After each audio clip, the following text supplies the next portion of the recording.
It's Locked On Giants Live. Traina, Taina, and Dog coming your way next.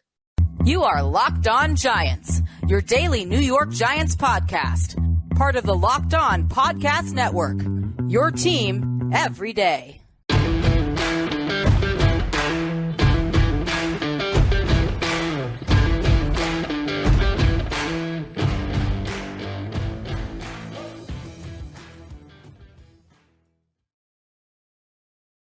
Welcome, everybody, to Locked On Giants Live. Traina, Taina, and the dog is here. He is in the house. He made it. Thought he was going to be here later in the program, but he is here. I'm ready to go. I don't got my paper, but that was 8.5. 8.5. 8.5. Man. Nice. Maybe 9, actually. That was good. 9. All right. I got to keep working. I mean, you got to keep me honest so that I can. I think that's the highest score he's given you so far. So that was. I know he hasn't given me a 10. I got to keep working on it, Yeah. but Tens are tough. Tens are tough. Eventually, hopefully, before the end of this season, I get that 10. That's my goal. So we get into the playoffs, you'll get a 10. Yes, definitely. Because Chris will be feeling generous, so be ready to go. Which, as said as some Giants fans were after the result this week, our playoff possibilities were higher now based off of that tie. Yes. So Exactly. We're going to get into that. We've got Philly week going on. I know Dog is fired up for this one. Yeah. You know what? It's funny. It's funny. I put it on Twitter. Like normally, listen, I still hate the Eagles. Don't get me wrong. There's still plenty of hatred for Philadelphia. Can't stand them. Always look forward to playing them. Want to beat them. I know it's a tall task, but it's weird for me going into this week and just kind of not having the same fire that I normally do because it's the game after this one that means the most to us. This obviously would be great to win this game, to beat Philadelphia, to win a divisional game, and to stay ahead of Seattle. It's big. But we beat Washington. We're 2 games ahead of them because we have the tiebreaker head-to-head with them, and they'd have to be 2 games better than us going down the stretch, and they still have San Francisco, and I think they have Dallas again, so their schedule won't get easier. And they have Cleveland with Watson. So Right. So, you know, like I said, it's weird for me to go into a Philly week just like I don't want to say I don't care because I do, but not the way I normally do. You're indifferent. I don't think indifference, right? We want to win. We want to win, but I'm fixing no matter what happens here, Washington's more important. I'm viewing this game as like the cherry on top game. Like if we win this game, it takes a little bit of pressure off that Washington game because then you go into that Washington game saying, if we win this, we're in no matter what. We're going to the playoffs. If you beat Philadelphia the week before. But if we lose, if you could beat Washington, still stand a very good chance to make the play. So to me, this is like the cherry on top game. This is the game I'm going into this. Stay healthy. Except the cherry's coming before the cherry's icing. Coming before the icing. It's kind of weird. Yeah. To have that feeling, but it's the truth. It's like, if we could win this game, like unbelievable, but it's a game, obviously, I don't think any of us expect to win going in, especially with some of the injuries that we have going up against the Philadelphia Eagles. And it's a game that if we lose, it doesn't really hurt our playoff chances. Like Bad Dog said, it's the focus for me, as far as the playoffs go, are Washington. And then the game after that, if you're able to win, it goes directly to the Colts because those are the 2 games I see on our schedule that if we win both those games, we're going to the playoffs. And I think that's our most logical way to get in. Right. Yeah. And you know what, guys, not for nothing, you know, we talk about, the Giants might not win this one. Do you remember 2007? Everybody said that about the New England Patriots, and the Giants stood toe to toe with them. They lost by, I think it was a field goal, if I'm not mistaken. Yes. Even though it was a loss, this is one of those rare cases where a loss was not a loss because the Giants learned that they could stand toe to toe with the best in the league. Yeah. And I think if the Giants, and I'm not, spoiler alert, I don't think they're going to win this game, but if they can keep it close, stand toe to toe, that's going to give them that boost that they need for next week and the week after that, and maybe all the way through to the playoffs. So I don't know that I would be too upset if they lose this week because, quite honestly, I expected if they get blown out, then I'm going to be concerned. Right. If the energy is lacking because they left it all on the field during that, last week's game for the tie, then I'm going to be concerned.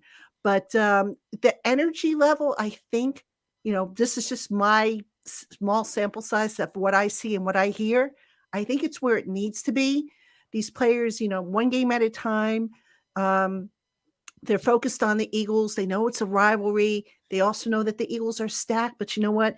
They're not looking at this as a David and Goliath type of situation. It's like, look, they get paid just like we do. So we've got to, go out there, not make the mistakes and just leave it all out on the field. So that's going to be interesting.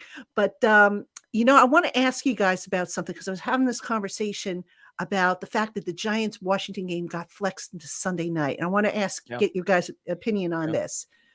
I think that was for the Giants, from the Giants' perspective, that could have been the worst possible scenario for them, because now here's the thing. They're not going to come back until like the wee hours of the morning on Monday morning. Dable's probably going to have to adjust the practice schedule, if I'm not mistaken, which is what he does usually after a late game. So you're going to probably have a couple walkthroughs. And then don't forget, they've got Minnesota on the road on Saturday. Which everything gets condensed. So for me, and everybody knows I hate night games as a rule, but this particular one, oh boy, I'm curious to see the effect on the schedule and moreover, the effect on the team, because you're going to see probably walkthroughs, I would think, early part of next week when you've got another important game to turn around. Yeah. It's fun. That's a good point as far as the Minnesota. I don't think it's going to affect much after that, but the Minnesota game, based off the fact that's on a Saturday right after the Sunday night game. Yeah. And we got to travel.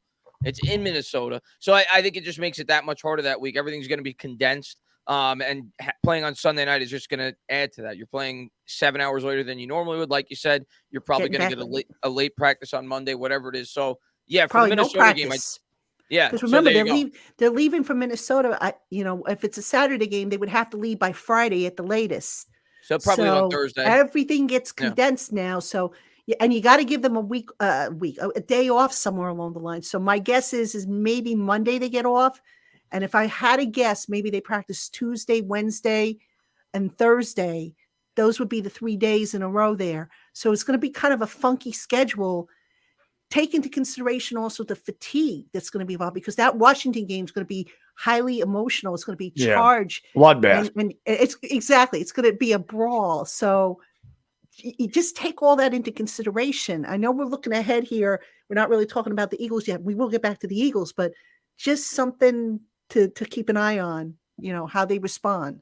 I'm going to talk about the Eagles because I wanted to get back to a few things about, you're talking about 2007. First and foremost, with Philadelphia, Washington beat them. We play the same game Washington does. That's the way you beat them. Easier said than done. You have to run the ball. You have to convert third downs. You got to get turnovers, and you got to have the time possession. You're not going to stop that offense completely. Okay, Jalen Hurts is I was so far off on Jalen Hurts. He's been awesome. I can't deny that.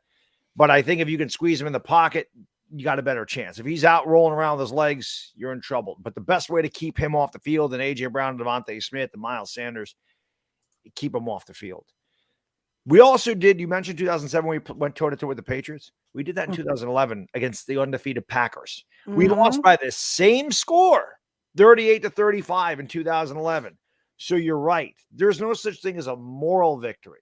But in this case, if you go toe-to-toe with many consider the best team in the league, it may give you that confidence. And confidence goes a long way. We talked about that, all year. How the confidence goes a long way.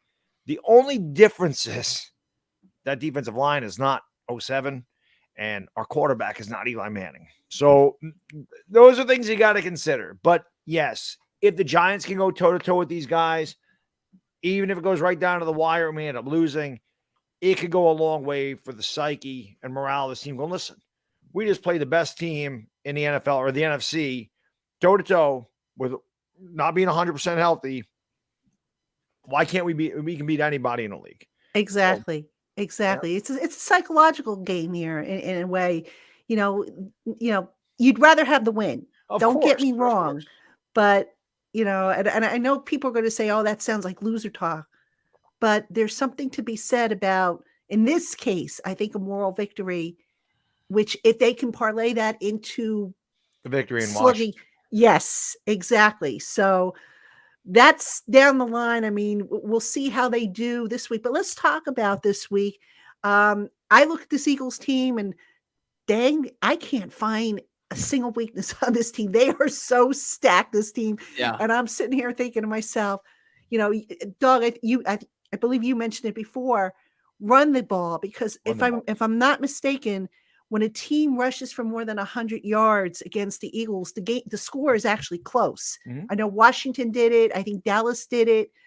So in those games, I think in most of those games, it's usually a one-score game. So we talk about that moral victory. You got to run the ball. I think Obviously. did Indianapolis do it as well? If I think not, they were Indianapolis close. did it too. I think that was a 1-point game, if I'm not Yeah, it was. mistaken. Eagles wanted to be in- Houston too ran the ball. Yeah, Houston ran the effectively ball on right down their throat. And Green Exactly. Bay scored it. Green Bay ran the ball down their throat too. It's Yeah. just they put up 1,000,000 points. Our Mhm. defense is better than Green Bay's, but I think that's the formula. Again, Yeah. it's a lot easier said than done. I'm a gym guy, and the formula to getting in shape and all this stuff, it's an easy formula, but it's hard to do. Right. It's the same thing here. It's easy to say, keep Jalen Hurts in the pocket, keep the ball in the field, convert third downs. But unfortunately, you got the other team out there that doesn't want to let that happen.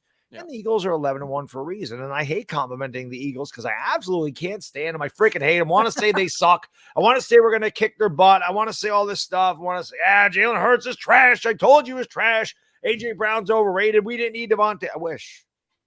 What am I going to do? They're 11-1. You got to swallow it, dog. It's hard. It's hard. You're right. It's not, We it's all not do. your cheat day, but Pride. think of it like swallowing, something you would eat on your cheat day. Yeah. Well, no, that's good, Patty. I like my cheat day. Okay. Like maybe like a cough medicine or something. That's Okay. All pretty right. good. Well, Take that your works. medicine, as it were, right? That works, I've yeah. been taking my medicine all year on the damn Eagles. Although I did pick them to win the division, but still, they're better than I thought they'd be. And looking at that Eagles offense, they do a lot of RPOs. I mean, is anybody else worried about that RPO game against the Giant linebackers? Of course. Or am I just the only one? No, I mean, listen, where we struggle the most is off the edge and in terms of the run defense. And you saw that last week. It continued.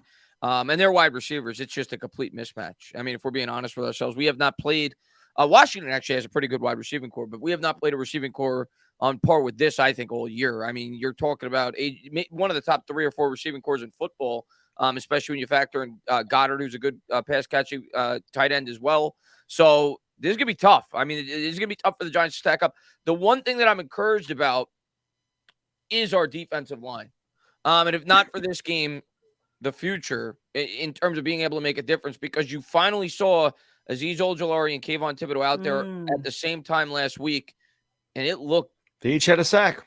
It looked good between them, between the interior pressure. Now, I don't know if Leonard Williams is going to play this week. We'll see. I think Leonard's going to be able to go. I mean, they're going to take it down to Friday. My guess is he'll be listed as questionable. He has been getting treatment literally round the clock on that neck. Now, that being said, the Giants do tend to be a little more conservative with neck injuries, but I have a feeling Leonard's going to try and give it a go. If they're going to have any chance in this game, they need him.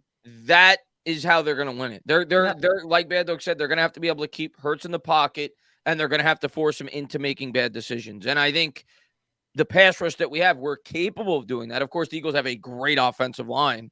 But that's the one really encouraging thing that I took out of the last game. And there were other things too. I think Daniel Jones overall played well outside of the fumble that he had on his first drive. The running game looked really good in the first half, and then we just fell apart. We actually had 4 straight drives where we scored points, which is only the second time we've done that all year. So there were parts in that game where the offense looked really good. There were parts in that game where the defense looked really good, but we just couldn't put it all together. And we kind of gave away a game that we should have won. What's funny, Chris? I talking to Washington fans last night because I did the roundtable with the NFC East guys. Washington feels like they let it get away too. It's just funny how we both feel like we let. I don't know how they. But Washington has to buy. They can sit and stew in it. Giants I don't know. I don't know either. We allowed a 4th and 4. Like that can't happen. Yeah, I felt like we had that game in hand. I mean, we had the ball.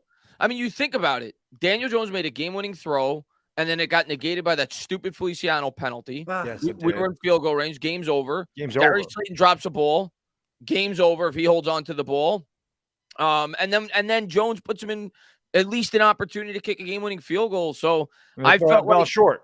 Yeah, it came up, and that was a horrible spot, by the way. Yes, it was, and also they missed an offside. The refs missed an offside. But the Giants, they spotted Washington the first 10 points between the turnover by Jones and then that missed tackle by, I think it was Moreau that had the missed tackle. On So they Dawson. spotted them 10 points. The other thing Giants- that can't happen, Patty, we can't let them go 90 yards in a minute, No. in 2 minutes. Yeah, for That sure. happened. You know, Chris, last year, that same thing happened when we lost because Dexter Lawrence jumped off sides. We were up by 7, and they scored in like 3 plays. 2 plays, 75 yards. Right, that's right. 2 plays. They scored in 2 plays. They scored a touchdown, tied the game up. Like, I don't know. It's just weird. The defense seems to have lapses at like the worst. They play overall, they play well, but it's like at the worst time. Somebody mentioned this to me in one of my streams, and I don't know how much it relates because I think that Philadelphia is better than Baltimore, but they did mention how Wink kind of did a good job of containing Lamar Jackson. Now, I feel like he knows Lamar Jackson a lot better than Jalen Hurts, but they are similar. Lamar Jackson's much more dangerous when he gets outside of the pocket and can use his legs. And you kind of want to make him be a passer because he can make some mistakes. So I don't know. I agree with that. Was Dable at Alabama when Hurts was there? Yeah. So there's maybe an advantage there, you think? Maybe. Well, I mean, he knows him. A little bit. I agree with the comparison to Lamar Jackson and the Ravens, but the difference is, to me, Lamar Jackson doesn't have Devontae Smith and A.J. Brown. No, he had Mark Andrews. That was it. Yeah, he doesn't have the same weapons on the outside. So yeah, that A.J. Brown matchup really worries me. RPO, him running a drag route across the middle or whatever and getting sucked in by like the linebackers ending up with the coverage. Like, I don't know. I know what Winky needs to do in this game. I don't know if he should be aggressive and go after him or if he should just lay back and I'd go after him. Yeah. I'd go after him too. I'd go after him. I saw somebody posted that Tate Crowder should play. It must have been. I think Tate Crowder posted that. Yeah, he did on social media. Well, I'm talking on the chat here. No. Tate Crowder has. I get you. I got you. Tate Crowder obviously wouldn't play. He leads the team, according to Pro Football Focus. He leads the team in missed tackles, 13. I'm sorry. I like Tate, but I think he played himself out of a job. It's the Jihad would have been fantastic. Are you guys surprised by the spread, by the way? Which thread? I thought it'd be higher. The spread? What is it now? Is it 7.5? 6.5, I read. Maybe it's changed. I thought it would be higher. I think it opened although I wonder now with the news of Saquon being on the injured list if it changed. I'll have to check and see if it did. Let me look. I'm gonna look now. Now it's 7. It's 7 right now. Okay, I figured with that news that would maybe. It's because we're home. If we were in Philly, it'd be 3 points. They'd probably be 9.5. Yeah. Oh, hands down, it would be higher. But you know what? I mentioned the Saquon injury. My gut feeling with that, and I don't have any proof of this. This is just my educated guess. I think Saquon's going to be fine. Look, he's had a heavy workload. And I don't know if y'all saw the transcript that came out. It should be on Giants.com. Saquon, he was asked, how are you feeling? And basically he kind of alluded without coming right out and saying that, hey, it's week, 14, 13 that we're in now. And he's banged up. By the way, SI Sportsbook has the spread at 10.5. I don't know what BetOnline has. I'm going to see if I can find it on BetOnline since they're one of our sponsors. Yeah, I just looked it up. Let me see what BetOnline has, if I can get to it. I don't think I have an account on BetOnline, but we'll see. Oh, here I do. Here, it's 7 here too. 7 points. All right. So BetOnline, who is one of our sponsors, they have the Giants as a 7-point underdog. All right. I thought it'd be more like 9 or 10. Well, it depends. It depends on what sports book you're looking at. Like I said, SI has them at 10. BetOnline, or one of our sponsors, has them at 7. So my bookie has it at 7 too. Yeah. So we're for the sake of the show, we're going to go with BetOnline since they're one of our sponsors. And look, it's a game that the Giants can win this game. It's going to be an uphill battle, but they have to play a perfect game, basically, is what it boils down to, I think. And Philly's got to make some mistakes. Exactly. And the weather could also be a factor. I think I heard that the weather's going to be yicky on Sunday. Bad. Yeah, it's projected to be rainy and bad. And yeah. So the thing is, I think if we're able to do, and again, I'm not saying we're going to be able to do this. They've taken care of the football well this year. Hurts has only thrown 3 picks all year. I think he's got 5 turnovers, maybe if you include the fumbles. But if we're able to do what we did against Dallas and create 2 turnovers, I think we can beat the Eagles. Got to Even force them into mistakes. though we didn't beat the Cowboys, I feel like the Eagles are prone to giving up rushing yards. That's been proven. So if the Giants are able to establish the run and maintain the run and can win that turnover battle, yeah, then I think we at least have a chance to win this football game. I agree. Yeah. I feel like we match up better against Philadelphia than Dallas. I feel like Dallas is a very tough match for us. Yeah. But You like not that Philly's easy, but I do you like feel that we matchup of the interior offensive line against that Philly No. defensive front? I don't. Don't That like worries it. me. No, don't like it. But I agree with Bad Dog, though. I think we have a better chance to beat the Eagles than the Cowboys. Okay. I think we match up better with them. But we don't match up well with either team. But I think we have a better chance to beat the Eagles. I agree with Bad Dog. I hope so. I mean, can you imagine what this would do? Like I said, if the Giants somehow upset the Eagles, oh my goodness. Shift everything around. I mean, the Giants have a 1-3 game, so it would They haven't definitely won a game shift in the over a morale. month. Right. It would definitely shift the morale. Again, the Dallas game I expect to lose. I feel like the Detroit game was a big letdown. Not only did we lose that game, we lost to Dory Jackson in that game, and that was kind of like, that was just Dory could be back for Washington, though. No, that's good. Outside chance that he could be back for Washington. Let's hope so, because I don't think he'll be back this week, but I would not be stunned if he's back for Washington, and that would be just in the nick of time because you got. Let's face it, they got to shut down Terry McLaurin, and also Dory Jackson's one of their best run defensive corners. So we need him. I mean, we need him back in the Mm-hmm. worst way, especially for Washington. Because like you said, if he could kind of minimize McLaurin, that changes their entire offense. Oh, yeah. So absolutely. It'd be huge to get a Dory Jackson back for that game. Hopefully, I think that's the target. I think that's what they're eyeing. I don't anticipate a Dory this week. I think they should bring him back, even if he's capable of playing this week. If he's you bring him back and you give him a small package of plays. Next week is the week. I have no problem with that, but next week, you want to have him full blast next week. And I know somebody else asked about Xavier McKinney. I don't know that Xavier McKinney is going to be ready next week. I mentioned this on my show earlier in the week. When Dable said that clubbing the hand was not an option, that to me said that they're still concerned that hand is not fully stabilized. Now, the pins did come out of the hand, I think yesterday or today. I forget when you said it was. I think from what what it was I yesterday. Read, yesterday. Yeah. Still, I'm sure they're going to want to test that hand and see where it's at. So I don't know. I'm not confident that McKinney will be back for next week. Jackson, I think, has a better shot of being back for next week. Let's hope so. I mean, it'd be huge to get him back and healthy and be able to help out at McLaurin because he's definitely Washington's best weapon. Brian Robinson, I love the way he runs. I mean, he's an old school back. He's just a guy that's not going to go down. And I say, the dude got shot for crying out loud. So you're going to get shot and you're going to be able to get back in the NFL. You think one guy's going to bring you down? You know what I mean? So he's tough. And Antonio Gibson's another good running back. I mean, Washington's got a good team, but they're solid. They're playing well. They're playing well. But how are they after coming out of the bye? Did anybody look that up? I'm going to look that up. I know there's a stat for bye. I'll look it up for you real quick. Okay. It's I know it's on team rankings, I think. By the way, how close is my prediction?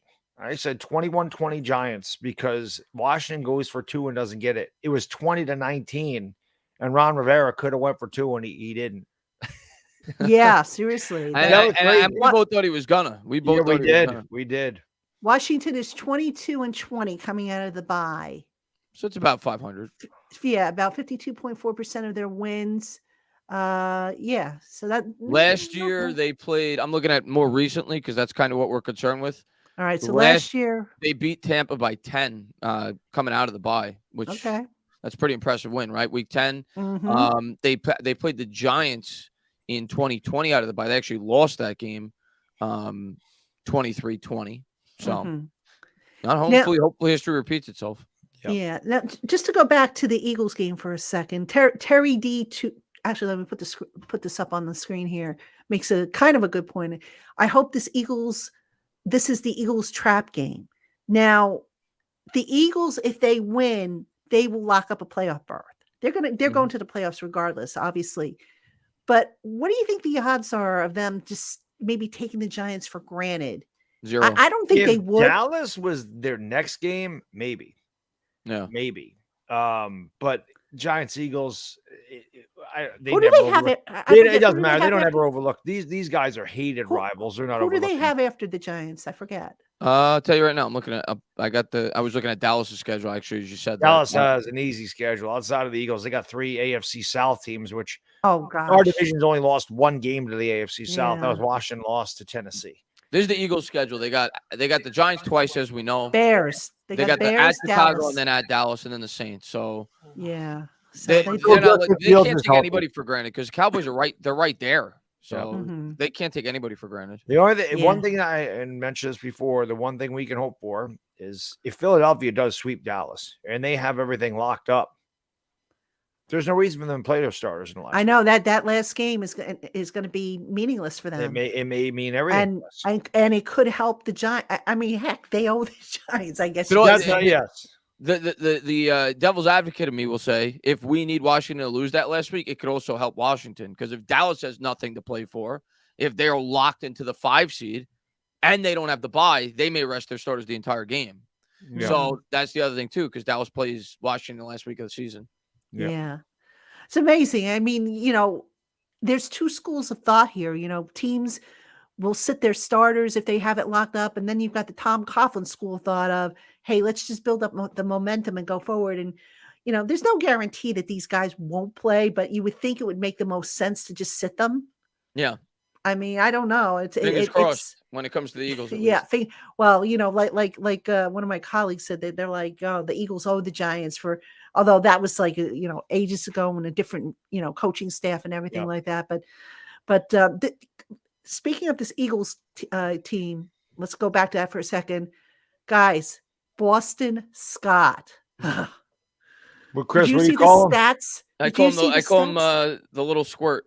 Half of his career touchdowns are against the Giants. Oh my God. What it's like, certain, it's almost like Daniel Jones has how he seems to own the Commanders. Yeah. Boston Scott seems to own the Giants. I mean, are you guys anticipating this guy? All the little running backs for Philly killed us. LaShawn McCoy, Darren Sproles, Brian Westbrook, or they all were.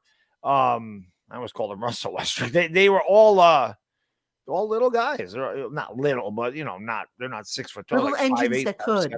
What's that? Little engines that could. Right. They're vertically challenged, but they all killed us. All of them. All these shorter guys. Oh my gosh. He's made a career against the Giants. The Giants. He really has. I mean, I wonder if he has a bonus in his contract for for when he plays the Giants. But goodness, that's definitely a guy to keep an eye on. We mentioned the receivers, AJ Brown last week, just exploding monster against game. I mean, that was a monster game. Man. But the one throw, Chris and I are doing the game, and they show highlights, and Chris is like, "Wow, that was a tough throw." There was nobody 15 yards around AJ Brown. Yeah, I mean, it was like practice. It literally was. AJ Brown, I have to think there, and he's like, "Oh, look at this." I happen to think AJ Brown was definitely he was pumped up for that game, and rightfully so. Against his old team. Yeah, I mean, there's something to be said there, and just like I think James Bradbury is going to probably be pumped up to face the Giants, so absolutely, the matchups in this game, and the interior, Fletcher Cox against that interior offensive line. He kills the Giants all the time. That's Glowinski had a rest stay. He popped up on the injury report last Saturday. What is he rested from? He sucks. Don't hold back there, Tay. Don't hold back. I'm sorry. I mean, I watched the game last week. I mean, my God, like the interior offensive line was awful. Yeah, Glowinski got shredded a number of times. You can't get beat inside like that. Yeah, I totally saw a agree. crazy stat on Twitter this week. I forgot who posted it, but I saw it. I think the Giants this year have surrendered 38 sacks. 28 have come from the interior. Yep, I saw that. And stat. 3 of them came from Evan Neal's side in the first game against the Cowboys. Yeah. So it tells you how good Andrew Thomas. Yeah. Oh, Andrew Thomas, we don't have to worry about him unless he's not in the lineup. But that interior offensive line, now I think, it's going to be Glowinski, Feliciano at center, Gates at left guard. I'm curious though to see Yeah, well, actually, no. Even if they activate Bredesen, which I think they might. I was gonna say I never thought I'd be looking like wanting Bredesen Well, to line up. here's the I'd rather see Gates at center. Quite frankly, I'd rather see Yep. Gates at center. But the thing with Bredesen, I think if Azudu's neck injury is that bad, I could see them putting him on IR and opening that spot for Bredesen. That's what I think is going to happen. They got another week to decide on this, but I wouldn't be shocked if that's how they go. But that interior of the offensive line really, really scares me. It Yeah, does. Against that's this gonna be a Eagle focal point front. next year. Yeah. They need a couple pieces on that interior.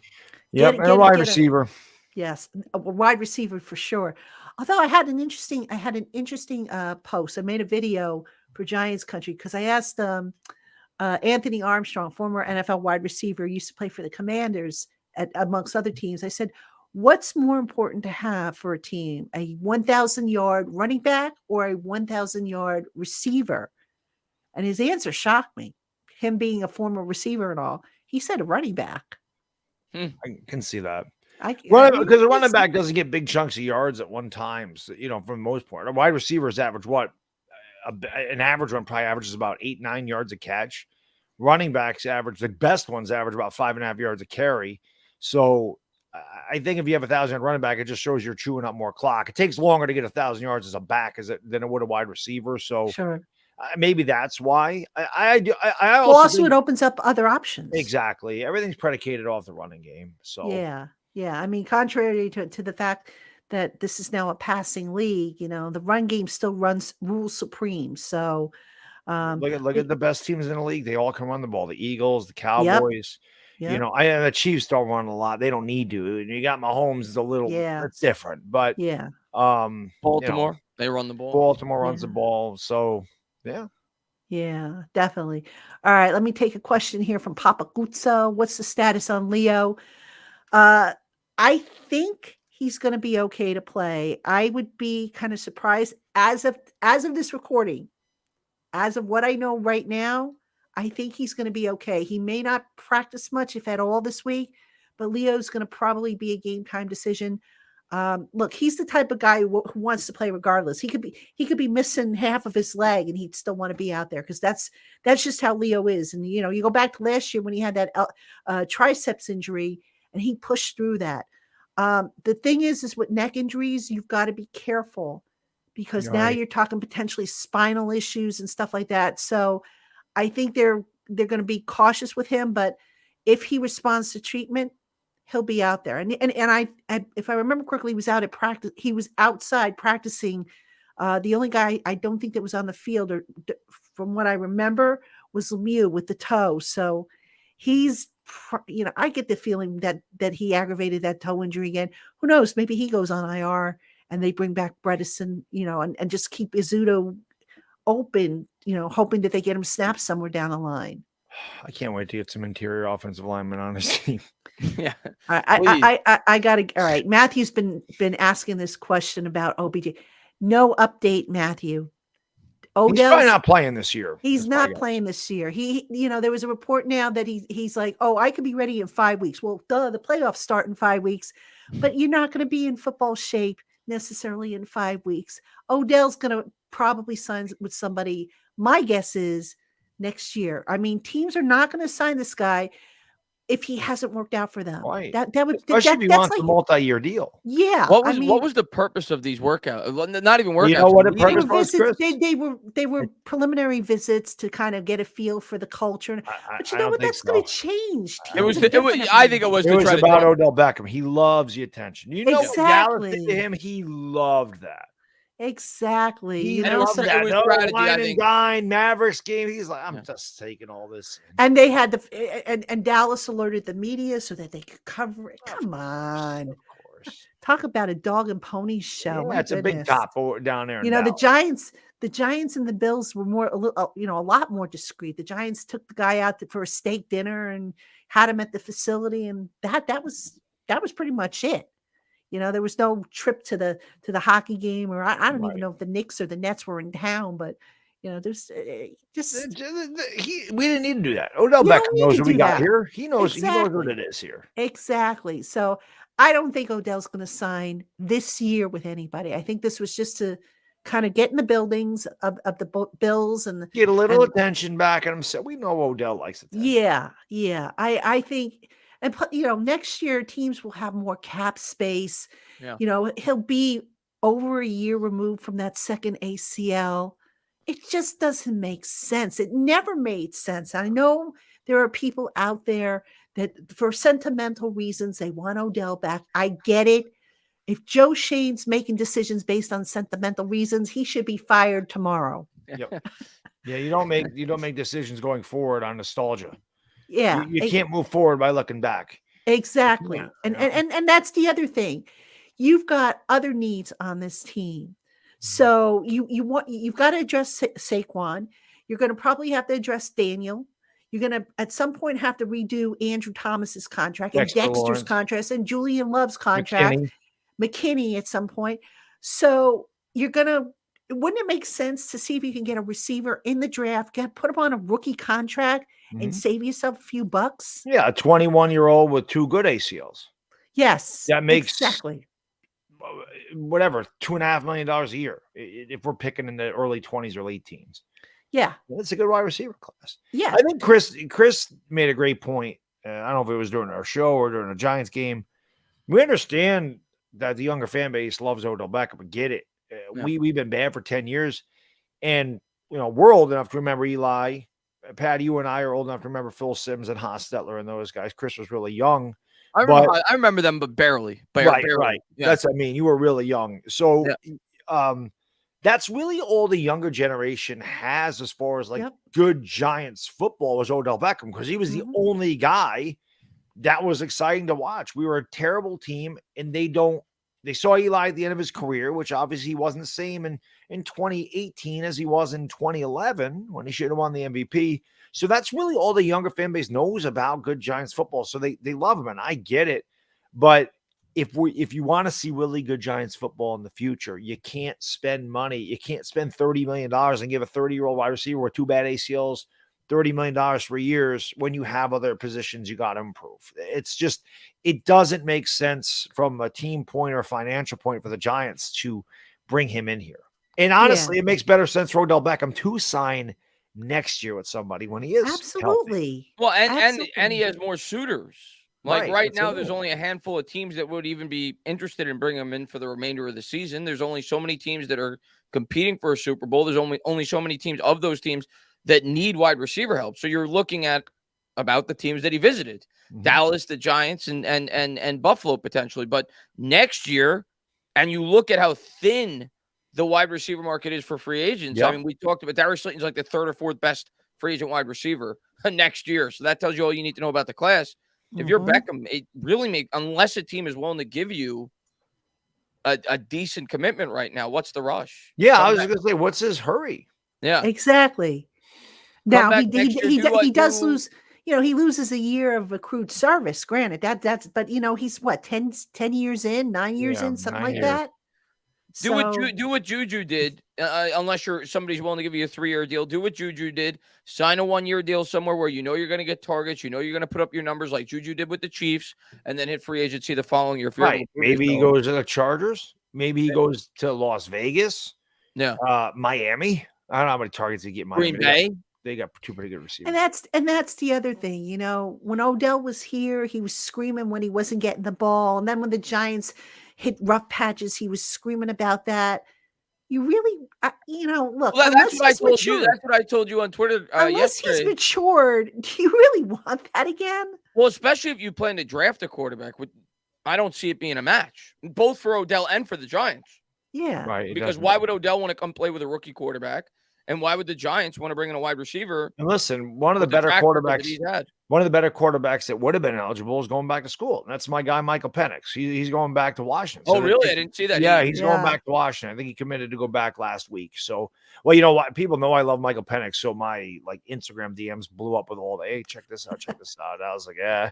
I'm like, that's all right. I get to watch him play Washington for another year, and I love that. But I really did like Michael Penix a lot. So you're looking at Bryce Young, you're looking at Will Levis, and you're looking at CJ Stroud and Richardson declared too, right? What's that? Richardson. Anthony Richardson, who he stinks. Sorry, not And not good. again, guys, there's going to be other quarterbacks Right. classes. But what I was It's- going to say is there's a lot of quarterback needy teams right now. The quarterback's not Yes. getting to the Giants this year anyway. Yeah, I mean, especially if the Giants are drafting in the 20s. You're Look, not getting one. We're taught in the scouting academy, which I've taken a couple semesters there. When you evaluate a quarterback, the first one of the questions you need to ask yourself is, can you win with the guy or in spite of the guy? Can we all agree that the Giants can win with Daniel Jones and not in spite of Daniel Jones? Yeah, I think Daniel Jones wins in spite of the guys around him. Daniel Jones, look, we saw what happened last year when they didn't have Daniel Jones, how that offense was just garbage without him. That wasn't even I don't know what that was. It was garbage. We could call it what it is. The worst thing It was I've ever bad. seen. It was a hot garbage. mess.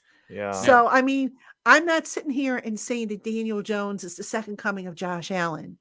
I'm not saying he's the next Patrick Mahomes, but he's a guy that I think they can win with. And I hate making the excuses. I really do. But every year, it just seems like there's been something missing to help him with his games. Now, this year, you can make the argument that the offensive line was not complete and that the receivers were not, beefed up. So give Joe Shane a healthy cap, a full stock of draft picks. Let's see what he does. You give Daniel Jones maybe a 2-3 year contract, modest money. If he doesn't work out, you get rid of him. That's simple. Now, I got a question for you.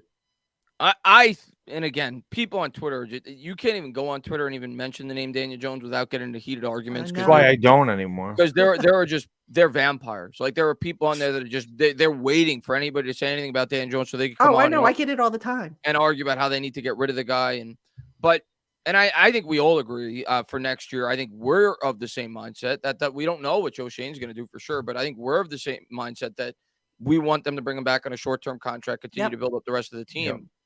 Mm-hmm. Now, there's been reports that have come out, I don't know how accurate that they are, that Joe Shane approached Saquon Barkley and his representatives, never did the same thing with Daniel Jones. And now people are saying, does that mean they have no interest in Daniel Jones? No. Well, or is it that Jones he wants to test the market, perhaps? I'll give you my theory on this. Yeah. And this is just, I want to emphasize, this is my theory. Saquon's contract, I've been saying this for a while now, that's going to be a tough contract. That is not going to be a contract that they can get done in, a day or two. There's going to be a lot of back and forth. Daniel's contract, I think, is going to be a lot easier. So what makes you say that, though? I'm just curious. Just because Saquon, they're going to have to do all kinds of cap gymnastics, I think, to make this so that if they need to get out of it after so many years, they can without getting hit. I started to put together the numbers on this stuff. Daniel's contract, I think, is going to be a little bit more cut and dried. So, I think maybe there's a level of confidence that they'll get it done, and they'll get it done before the start of the new league year, or at least before they have to assign the franchise tag. Saquon's contract, I would be stunned if that thing is done by the time the franchise tag window opens up. So you don't think Daniel wants to test the market? Well, here's the thing, Chris. He has an opportunity to return to the same offensive system. Oh, well, I agree with you. I think it's a wise decision. I mean, would he maybe want to hear what's out there?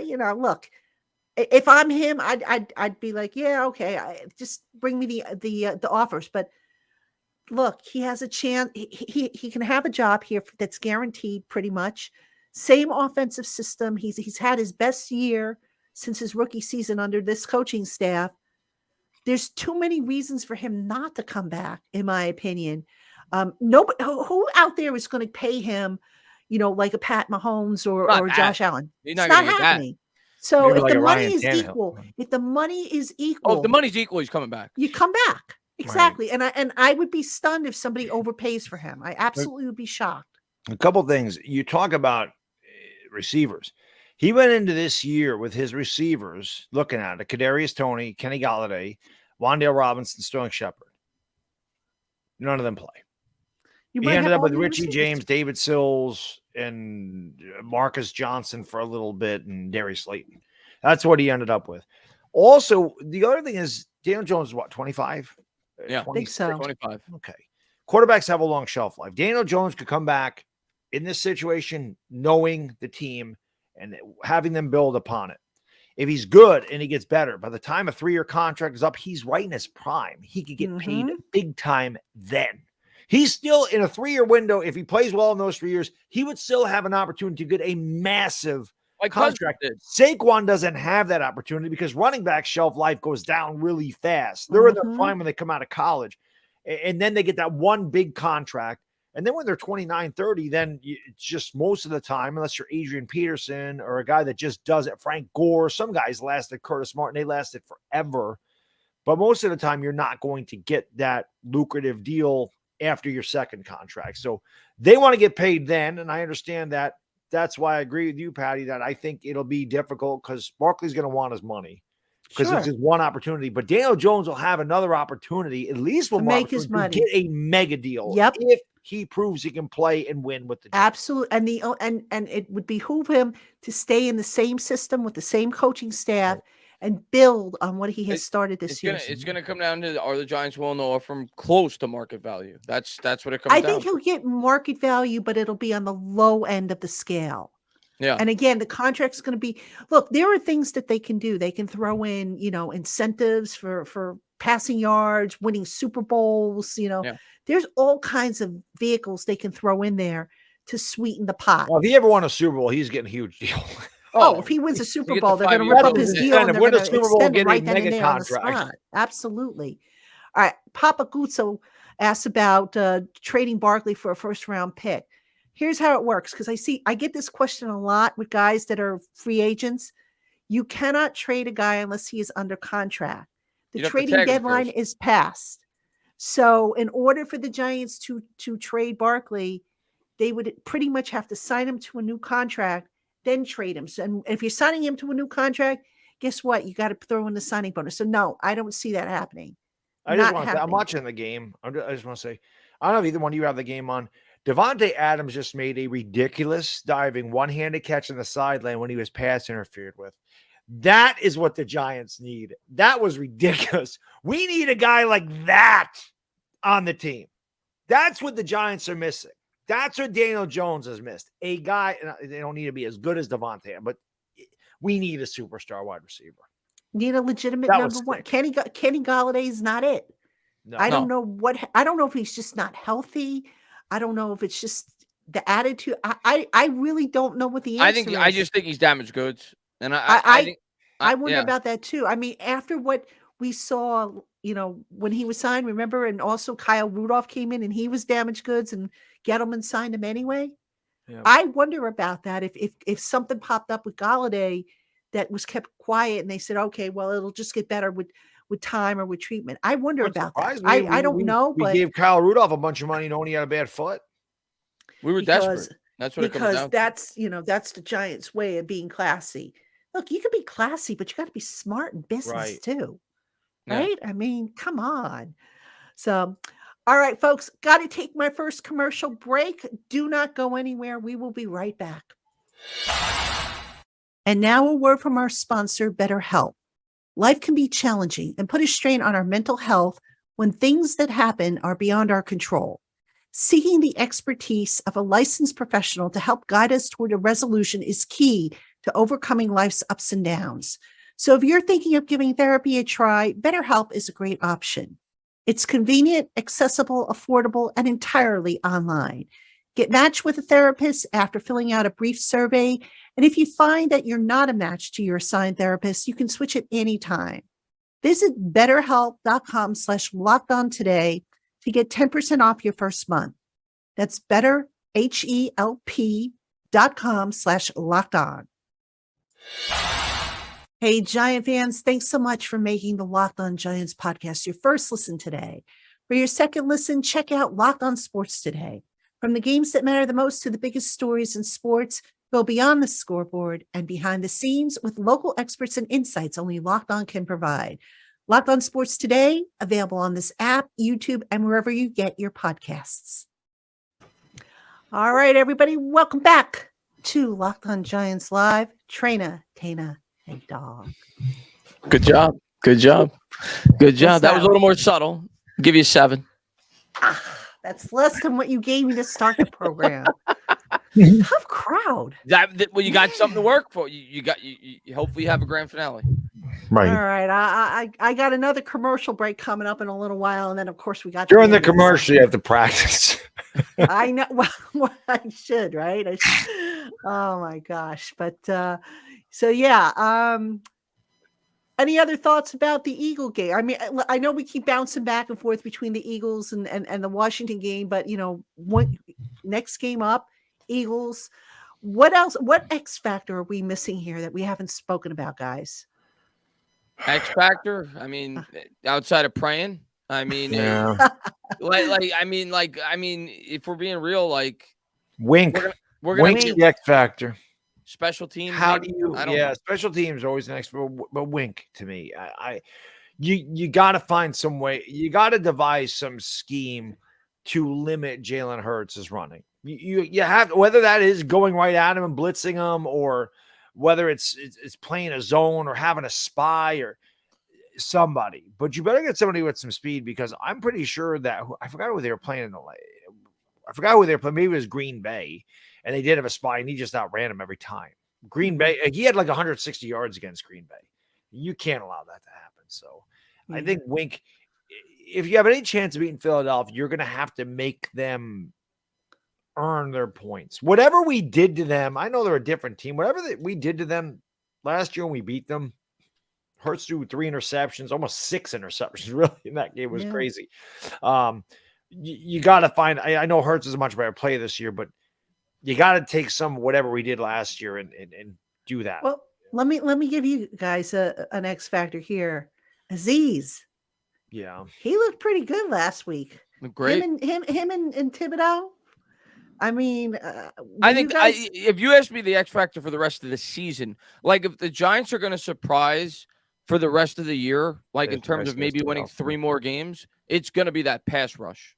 Like that pass rush is if it can continue to get better and better and better, that could be something where I could see the Giants knocking off some teams that we don't necessarily see happening, like Minnesota, like Philadelphia. That to me is the X factor for these last 5 remaining games. If this team is going to take another leap and actually be a team that can compete and potentially win with some of these better teams in the NFL for the rest of the year, I think it's going to come down to that pass rush. I think Thibodeau has been awesome the last month. But awesome. The funny thing is, some guys just don't want to give him a break. He absolutely because he doesn't have the killed sacks. Kirk Cousins, and people ain't happy with the sack. I've heard a lot of, he's got to learn to strip the ball. He's got to learn to go after the ball. Oh my God. So he can't win. So he needs a strip, sack, fumble. And then if he would have caused fumble, he's got to recover that for a touchdown. I don't know. Aziz Ojulari did force a fumble, and Thibodeau has to learn to go after the ball, but I was happy he got the sack. He got him on the damn 2-yard line. It's not like it was a bad thing. So no, he played. I think he's been a lot better. I think you're going to see him get a lot more sacks here in the last 5 games of the season. As he develops, Aziz Ojulari is going to have something to do with it. As Thibodeau develops counter moves, he's going to get better and better and better. It's scary how good he's going to be. He's going to be good. If he stays healthy. And I'm going to throw out another name. Side. Yeah. I'm going to throw out another name that has played well for the Giants, and I don't think he's getting enough credit. And I don't want him to be a starter next year, but I hope he's back. And I think he's under contract, if I'm not mistaken. Isaiah Hodgins. And you want to talk about a guy that might be an X factor? Could be him. We need all the help we could get in this wide receiving core. Mm-hmm. He made a number of big plays in that game last week. He knows his offense. And I'm going to tell you what, that throw that Daniel Jones made at the end of the game last week, when I had a chance to really go back and look at it, I watched the highlights. I watched people break down the film on Twitter. That throw he made to Richie James at the end of the game, that's might be his best throw of his entire career. When you really go back and watch that throw in that spot, the windy conditions, there was no opening. He somehow whizzed that ball right through 2 defenders in a huge spot to get them in field goal range. I was really impressed with that throw by Daniel Jones when I got a chance to really go back and look at it, for him to fit that ball into that tight spot. Yeah, that was a good throw for sure. And you're right. Hodgins is a guy that, I'll tell you, this GM and this personnel staff has done a really good job finding guys off the scrap heap that have come in and fit, not just in the culture, but have come in and been able to contribute. And this is going on all season, mind you, not just, recent weeks. And that's the one thing I love about our front office. You're talking about that. And we all know Buffalo had Shane did a really good job of finding talent in later rounds. Mm-hmm. They did a really good job of finding. So they're finding talent off the scrap heap with no money. Just think about what they could do with 11 draft picks, more cap space, and a year with their own scouting further development. That's the other thing, because remember, and I made this point, I think in an art, it was in today's article. Sometimes I forget which article came out when, but I wrote about the state of the Giants as we head into the home stretch. Shane was hired late January, then Dable was hired a week later, and then the coaching staff wasn't completed until I want to say the third week in February. So here you had almost 8 weeks, maybe a little bit more, that otherwise would have been used to evaluate. Yep. And they got a late start on that. So can you imagine now that everything is settled down, they're going to be able to hit the ground running. Plus, at the time, Shane they were right smack in the middle of the scouting process. So they weren't able to really make massive changes on how they scouted prospects. Shane changed some of that for this year. The criteria, I guess, how they do their reports and all that stuff. So that's going to make a big, big difference. So all things considered, that the Giants were able to, everybody said, the coaching. Got to give credit to the front office. Shane and Brandon Brown, the assistant GM, great job given the circumstances and the timing of everything. Yep. And think about it. We talked about this before. They both come from two GMs, learn from two GMs that are the best. The masters. Yep. So we're going to have cap space to work with. And when they go to sign Daniel Jones, they go to sign Saquon, and maybe they restructure Leonard, and they go to extend Dexter Lawrence, they're going to know how to maneuver stuff around the cap to get those guys and still have extra money. And that's what's encouraging. Take a look at what Buffalo has done with some of their bigger contracts. Take a look, Von Miller's contract, for example. I use that as a model. Take a look what Philly has done. You will see different mechanisms that have been used by these teams to give the guy the average per year that maybe they're looking for without killing future years of the cap. What the Giants did previously is they backloaded everything. Yep, can't do that. It's destroying them. I mean, Leo can't play on $32 million. I'm sorry. I love Leo, but next year he can't play on $32 million. They've got to either extend that deal, and I think they will, but make more cap space. Kenny Golladay, I'm pretty much, convinced that Kenny Golladay is going to be a post-June 1 cut when they get more money from him, and use that money to sign your draft class and to have, money to operate into the summer and into the fall. So that's how I kind of see it. All right, guys, let's take some questions here. Folks, if you have questions, put them in the chat box and we'll answer them as we go along here. Jersey Life wants to know, why don't they use Brightwell and Breida more often? Jersey Life, just an FYI, I'm not Mrs. Traina. I'm Mrs. something else, but Traina's my maiden name, just an FYI. So, yeah. See, you learn something new every time you come here, right? Yes. That's okay. It's cool. Mrs. Traina is my mother. God rest her soul. Why don't they use Brightwell and Breida more often? I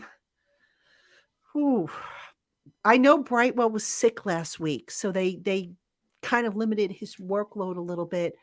I just think they feel more, that look, Saquon's been their hot hand all year.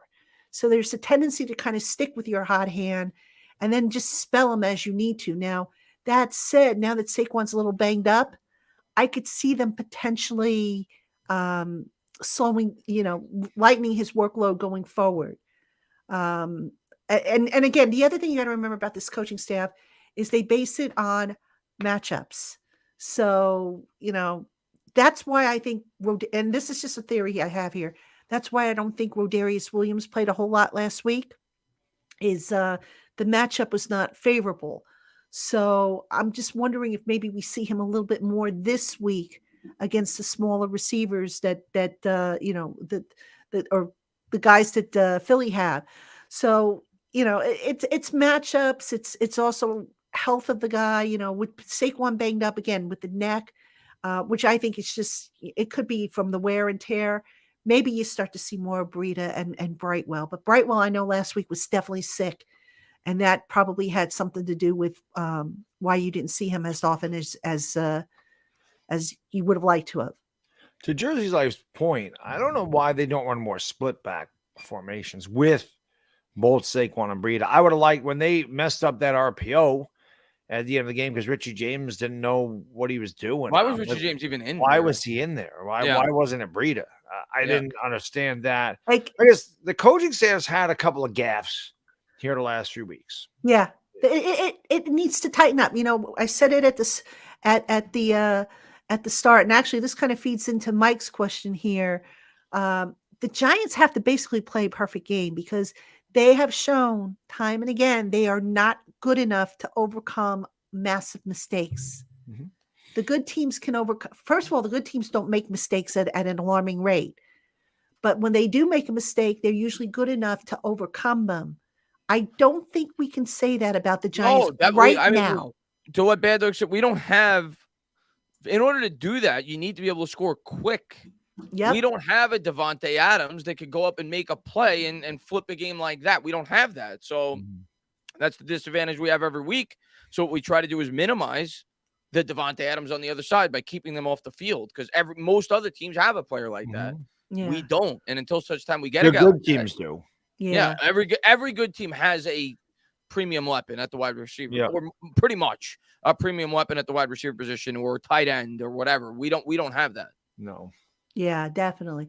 All right. Amazing Guy asked, when do the Giants plan on activating Landon Collins? Probably not Two things here. Number one, Collins still has one more practice squad elevation. And I guarantee you the Giants are going to look to use that before they sign him to the 53.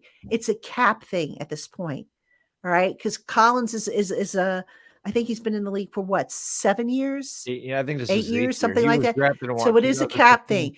But here's the other thing, Amazing Guy. Tony Jefferson was activated recently. Tony Jefferson played for Wink Martindale. Connect the dots. That's all I'll say about that. And again, that's my theory. But Tony Jefferson's a guy Wink is familiar with. Landon, you know, he still a good player. They've been using him more or less as an inside linebacker when he has played. But I get the impression that, you know, they want to roll with Jalen Smith and they want to roll with Micah McFadden at that inside linebacker spot.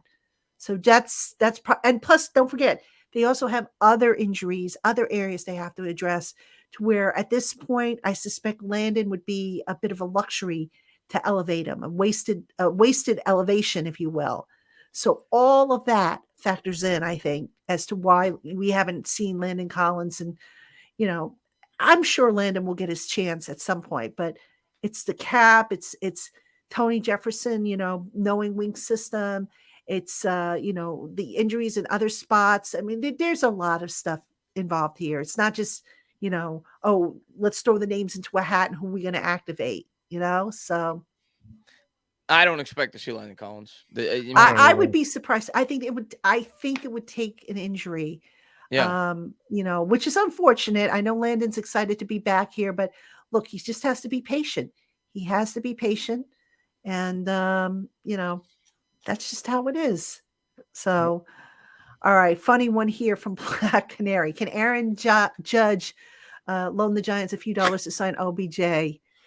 Yeah, he ain't signing here this year. And it's not just the cap money. Again, we talked about this earlier. OBJ was not able to work out for any team. Yep. So, you know, if you're not able to work out, you know, look, the Broncos went and signed Russell Wilson sight unseen to a big contract. Well, yeah, and look at how that's working out. It's bad. Okay. That's a bad contract. They should have brought Russell Wilson in, let him play in the system, and then see. And now they've got this horrible contract on their hands. That's why you've got to let a guy, you know, play it out. And also to that thought, this is why Daniel Jones didn't have his 5th-year option picked up. The Giants said, okay, you know what? We've got a new system coming in, new coaches, everything. Let's see how he does in this system. then we'll invest big money in him if he shows he can prove himself. Right. So it's the same thinking here with Odell. You know, Oh, I listen, mean, the hell with Odell. Can Aaron Judge loan all that three of rhymed, us? by the way.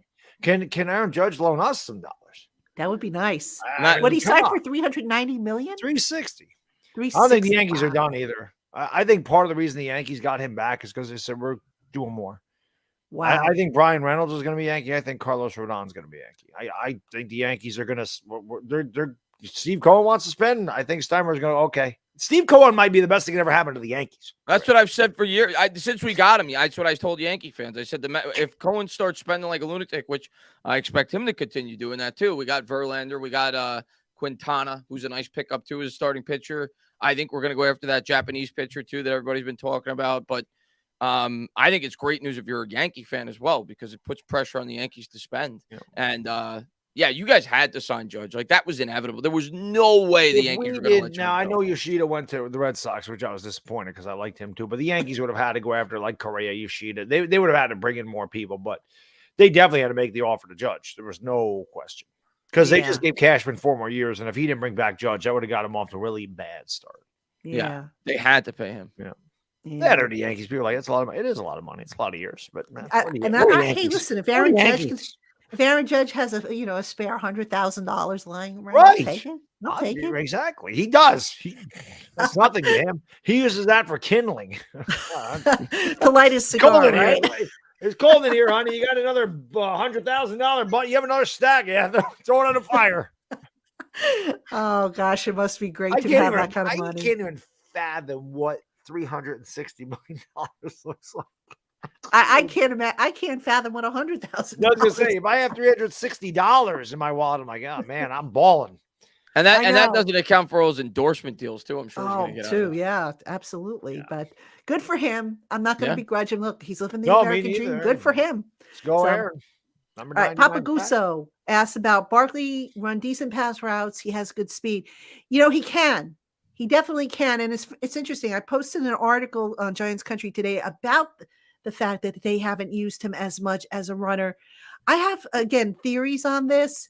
Number one, Barkley, I was surprised, and I looked this up. Barkley hasn't run very many screens this year, which I guess I shouldn't be surprised given how the offensive line is, but they haven't run very many screens with him.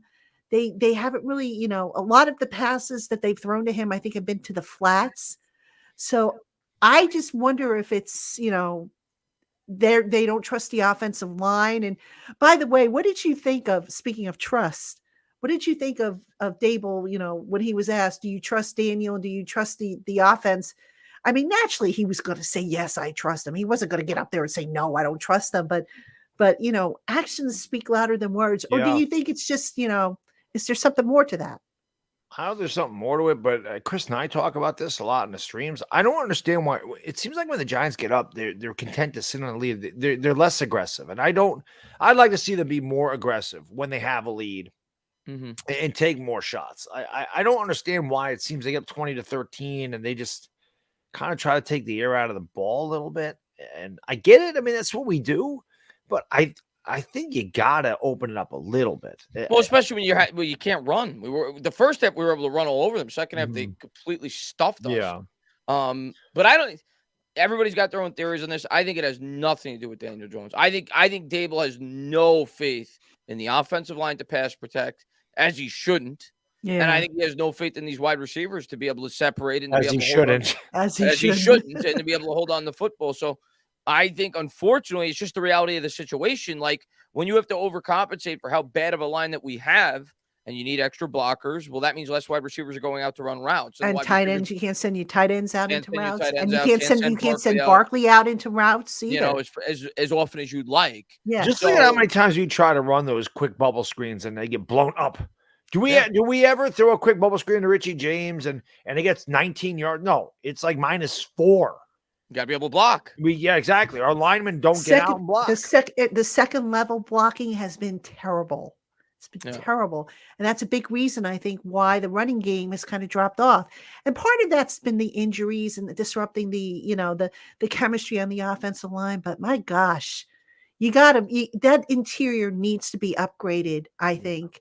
That's It got to will be one of the high I priorities think for that he'll sure. take care of that. I think the interior offensive line and wide receiver are big. We could definitely use another corner, but Yeah. I do think at this point that the defense is, and not that our defense is like amazing, but it's way ahead of the offense. And if the offense got better, it would help out the defense too, because we wouldn't be on the field all game. So Right. I think there's enough in the defense to win football games. If we could get a better offense, Yep. we'd be winning. Seems like the offense is something they've worked on every year. Yeah. But with no although last year they put a lot of resources into the defense, and it kind of paid off, except a lot of the guys got injured. But all right, Mike wants to know, how do you think the offense gets back on track? Is it more important to get the run game or pass game on track? You got to get both on track. It's that simple, because the run game, I think, will open up things down the field for the pass game. So it's not an either or in my mind. You got to get them both on track. The question is do they have the juice, so to speak, to do it? I'm not so sure they do have the juice when it comes to the pass game. Yeah. But, well, the run game last week opened up the big play to Slayton. Yeah. I remember saying that with Bad Dog on the stream, because they were having a lot of success running the ball in the first half. And I was saying, wow, they're going to pretty good push up front here. I didn't expect this. And of course, it reverted back to what I expected in the second half, when we couldn't block at all. But in the first half, we were running the ball effectively. That opened up that big pass play opportunity to Darius Slayton. So I think with this team, I think everything's predicated off the run with this Giants offense, whether it's Jones's legs, whether it's Barkley, and that'll set up the opportunities in the passing game. But if we're not going on the ground, we just don't have the weapons. We don't have the weapons, and we don't have the offensive line that could pass protect for 40 times. You can't expect Dan Jones to drop back 35, 40 times when you can't block, and you don't have wide receivers that are going out and running a whole lot of routes, because you need max protection. So everything starts with the run with this team. If we can't run properly, the offense is in trouble. Yeah, listen, Daniel Jones could drop back 40 times, but he'd be hit about 20 of them. Yeah, exactly. You don't want him getting hit 20 times. We saw it against Dallas week 3 or whatever. That guy, he was running for his freaking life. Yeah. Dallas. Absolutely. Listen, John Mara came out and said at the end of last year, we did the guy no favors. We put him in a terrible situation, and thank you. They know he's in a bad situation, but unfortunately this year there's not much we could do, because we had no flexibility cap-wise. There really was nothing else they could do to improve upon what they had. They couldn't bring in a big name free agent wide receiver. They had to draft what they did. They weren't going to take a wide receiver. You needed a lineman. You needed a right tackle in the worst way. You build a line with bookend tackles, and you build from the outside in, and that's what the Giants are doing. And then you got to take Kayvon Thibodeau. You need that pass rusher that can end the game. He almost did end the game for us. He almost did close the game out. Yeah. I they were can't probably argue banking on Tony. They were probably banking on Tony being decent this year. Yeah. I don't know. He I had don't his think I ever liked him. opportunities.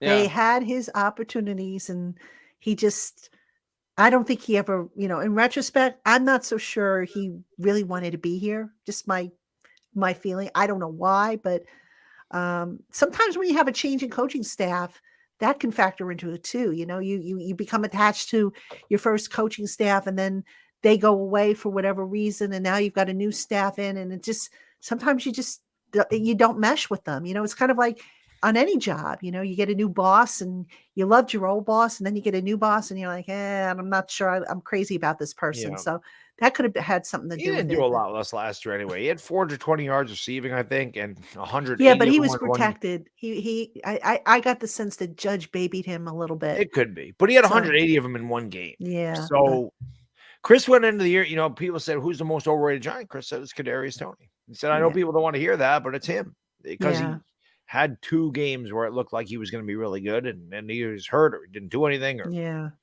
and even in that Dallas, as good as he looked in that Dallas game, it was all garbage time. And then he threw a punch and got ejected on top of it. Yeah, it was all their in zone defense up by 25 points the whole game. So, but I still think he'd be a good receiver. But I think people got to stay healthy too. I mean, he's not exactly staying healthy, I don't think, for Kansas City either. No, he did a little touchdown dance where he mocked his hamstring being hurt, and what do you know? This hamstring really did get hurt. And my heart bleeds for him. It really my brother's a Kansas City fan, and he's been razzing me about it. And I'm like, enjoy him. It's your headache now. But Travis Kelce, I don't know why the Giants let him go. You're now you know, buddy. Travis, right? You're gonna find out, Travis. Now Travis don't care. Travis is the best tight end we've ever seen. Yeah. He don't care. He doesn't need him. Unbelievable. Christopher Spires says, "Why are Giant fans so keen to bring Jones First off, back in?" not all Giants fans are. No, I'm going to give you not 2 reasons really quick, okay? Give me a better option and tell me a quarterback that can come into the situation, throw into David Sills, Richie James, Marcus Johnson with this offensive line is going to succeed better than Daniel Jones. I'm also going to throw out a point that I've never done on YouTube. I think I threw it out on Twitter today that I thought of today when I was thinking about it. Joe Shane has to think about his job security too, right? I think we could all agree with that, right? So if the Giants win, say 9 games this year, they go 9. And again, if he loves a quarterback, he's taking a quarterback. Right. Okay, let's start by saying that. If he loves a quarterback in the draft, he's taking a quarterback. But I've heard a lot of people throw out the theories, we could let Jones walk. We could bring in Mariota. We could start Tyrod Taylor. If the team wins 9 games next year and you don't draft a quarterback and you elect to go with a run-of-the-mill free agent quarterback just to man the fort for a year as you tank and try to get a high draft pick, say you bring in Mariota or say you start Tyrod Taylor, which a lot of people say, one, the team wins 4 games and immediately he's on the hot seat at the beginning of next year. But the other risk that he runs, let's say he brings in Marcus Mariota or Jacoby Brissett. Like, those are names people have thrown at me where they could save $10 million at the quarterback position. And Jones signs on with the Indianapolis Colts. And Daniel Jones wins 12 games. And Daniel Jones looks better. That doesn't look good for Joe Shane. That you let Daniel Jones walk and you replaced him with a free agent quarterback and your team wins 4 or 5 games. So I think Joe Shane has to take all that into account, which is why I think in the end, if we're not drafting a quarterback, which I'm still open to the possibility, Daniel Jones is coming back. I don't foresee a scenario where we bring in a free agent quarterback or Tyrod Taylor. And to piggyback off you there, Chris, if Daniel Jones wins 9 games with this team, that's pretty damn impressive, right? Yeah. In his first year of the system with no cap space, no line, no nothing. And we talked about this before. What does that say to your team? Well, listen, Daniel Jones won 9 games, 9-7-1. First year in the system. We know what we had here. We didn't have the most talent. We can have a draft. We have cap space. We can make the team better. We don't believe in a quarterback. We're going to go out and we're going to use Tyrod Taylor, like you said, some guy that's been around the league and never really proven himself, and we're going to tank. So we're going to throw away a year. We don't care about you guys. We don't care about winning for you guys. We're going to tank everything to get a quarterback that may be good. Yeah. I don't see it. Sends the wrong message to the team. I don't see it. I don't see it either. I mean, we'll see. Look, exactly. I mean, I always say the Giants don't see their needs the way we on the outside see them. Right. We might say, oh, they should get this guy. And then, 2-3 years down the line, that guy that we all were screaming for turns out to be a major bust. Right. Baker Mayfield, I just saw it in the chat. Baker Mayfield is already in the game for the Rams. No. Is he? I have the game on right now. I just pulled up the ESPN stats. Is he? It is Baker. Wolford started, and they did. Baker's in there. He's been there for like 4 days. He's already in the game. That's crazy. It's the best. This is probably the best situation Baker's had. McVay, are you kidding I thought me? he was going to land up in San Francisco. I was kind of surprised, but hey, good for Baker. I hope he finally catches on somewhere. But and by the way, when Baker was coming out, I remember a lot of Giant fans wanting him. I did. I loved Baker. But I'm a Sooner fan, but I loved Baker's moxie. A lot of heart, leadership, and that could hurt him too. And it did. But he's another guy. If he matures, maybe he'll turn it. It took Geno Smith a long time. Baker's talented enough to play, but Baker's just, I think Baker. Sometimes he was a little too arrogant for his own good. And sometimes he thought sometimes he maybe didn't embrace his shortcomings and work on them like he could have. Right. But, all right. This is kind of a premature question, but we'll put it up there from Russell Roll, who I believe is new to the chat. I don't recognize the name. So if you're new, Russell, welcome to the Locked On Giants Live. What free agents do you think the Giants could target next year? Russell, I think the Giants are going to have to start with their own guys first and just see what kind of money is left over. So that's why I say it's a little bit of a premature question. The other thing that you got to remember is teams are going to make salary cap cuts. So there might be guys that become free agents that we're not anticipating that suddenly it's like, oh man, I got to get that guy, because he's a salary cap. So probably a question, when we get to the end of the year or, even like start a free agency or something like that, or a little before, then we can probably better assess it. But right now, it's really, really difficult to sit here and say, yeah, they've got to sign this guy. And then, we could say, oh, they've got to sign this guy, but maybe that guy re-signs with his team. You don't know. So the wide receiver class, free agents, is terrible. So you don't want to spend your money there. But I haven't looked at other spots. Like, I don't know interior offensive linemen that are up. Linebacker, potentially. Linebacker, corner. Yep. Yeah, maybe they bring James Bradbury back. They had no choice. No. I'm saying maybe we bring him back. Maybe they bring him back. He only had 1 year on his contract. Did he sign an extension with Philly, or is he just playing out the year? I don't think he signed an extension. Maybe they bring him back. Well, I don't know if he'd want to come back. I don't think he'd want to come back after what went down. I think he has to understand that we couldn't keep I him. think because we didn't want to. I think he understands it, but still ego. I don't think he fits the defense either. He's more of a zone corner. I don't think he's a good fit for what Wink's looking to do. Yeah, I think that is part of the reason why they let him go too. Well, I think if they could have, they would have kept him. I really believe that, but just the money, they tried and tried. I know for a fact they tried. That's why they kept him so long. I would have loved to have him back. It just didn't. So would I. I thought, look, cap was too much. We had no money. But it was that bad. It was absolutely that bad and I said it, when I saw how the cap was shaping up, and next year's cap's going to be a lot better. There's still some things that have to be cleaned up, but Shane's going to get this straightened out with the cap, and it's going to be healthy for a long time once he gets it straightened out. All right, Mike asks, do you think Dable's anger fits should be kept hidden so he keeps the cool, calm, collected leader persona? Nah, I don't think it's a big deal. You want a robot? Parcells didn't hide it. Belichick doesn't hide it. It's not like it's been like over the top either. You've seen it. It's not like he's been crazy, like throwing stuff and stuff. When it's warranted, I have no problem with it.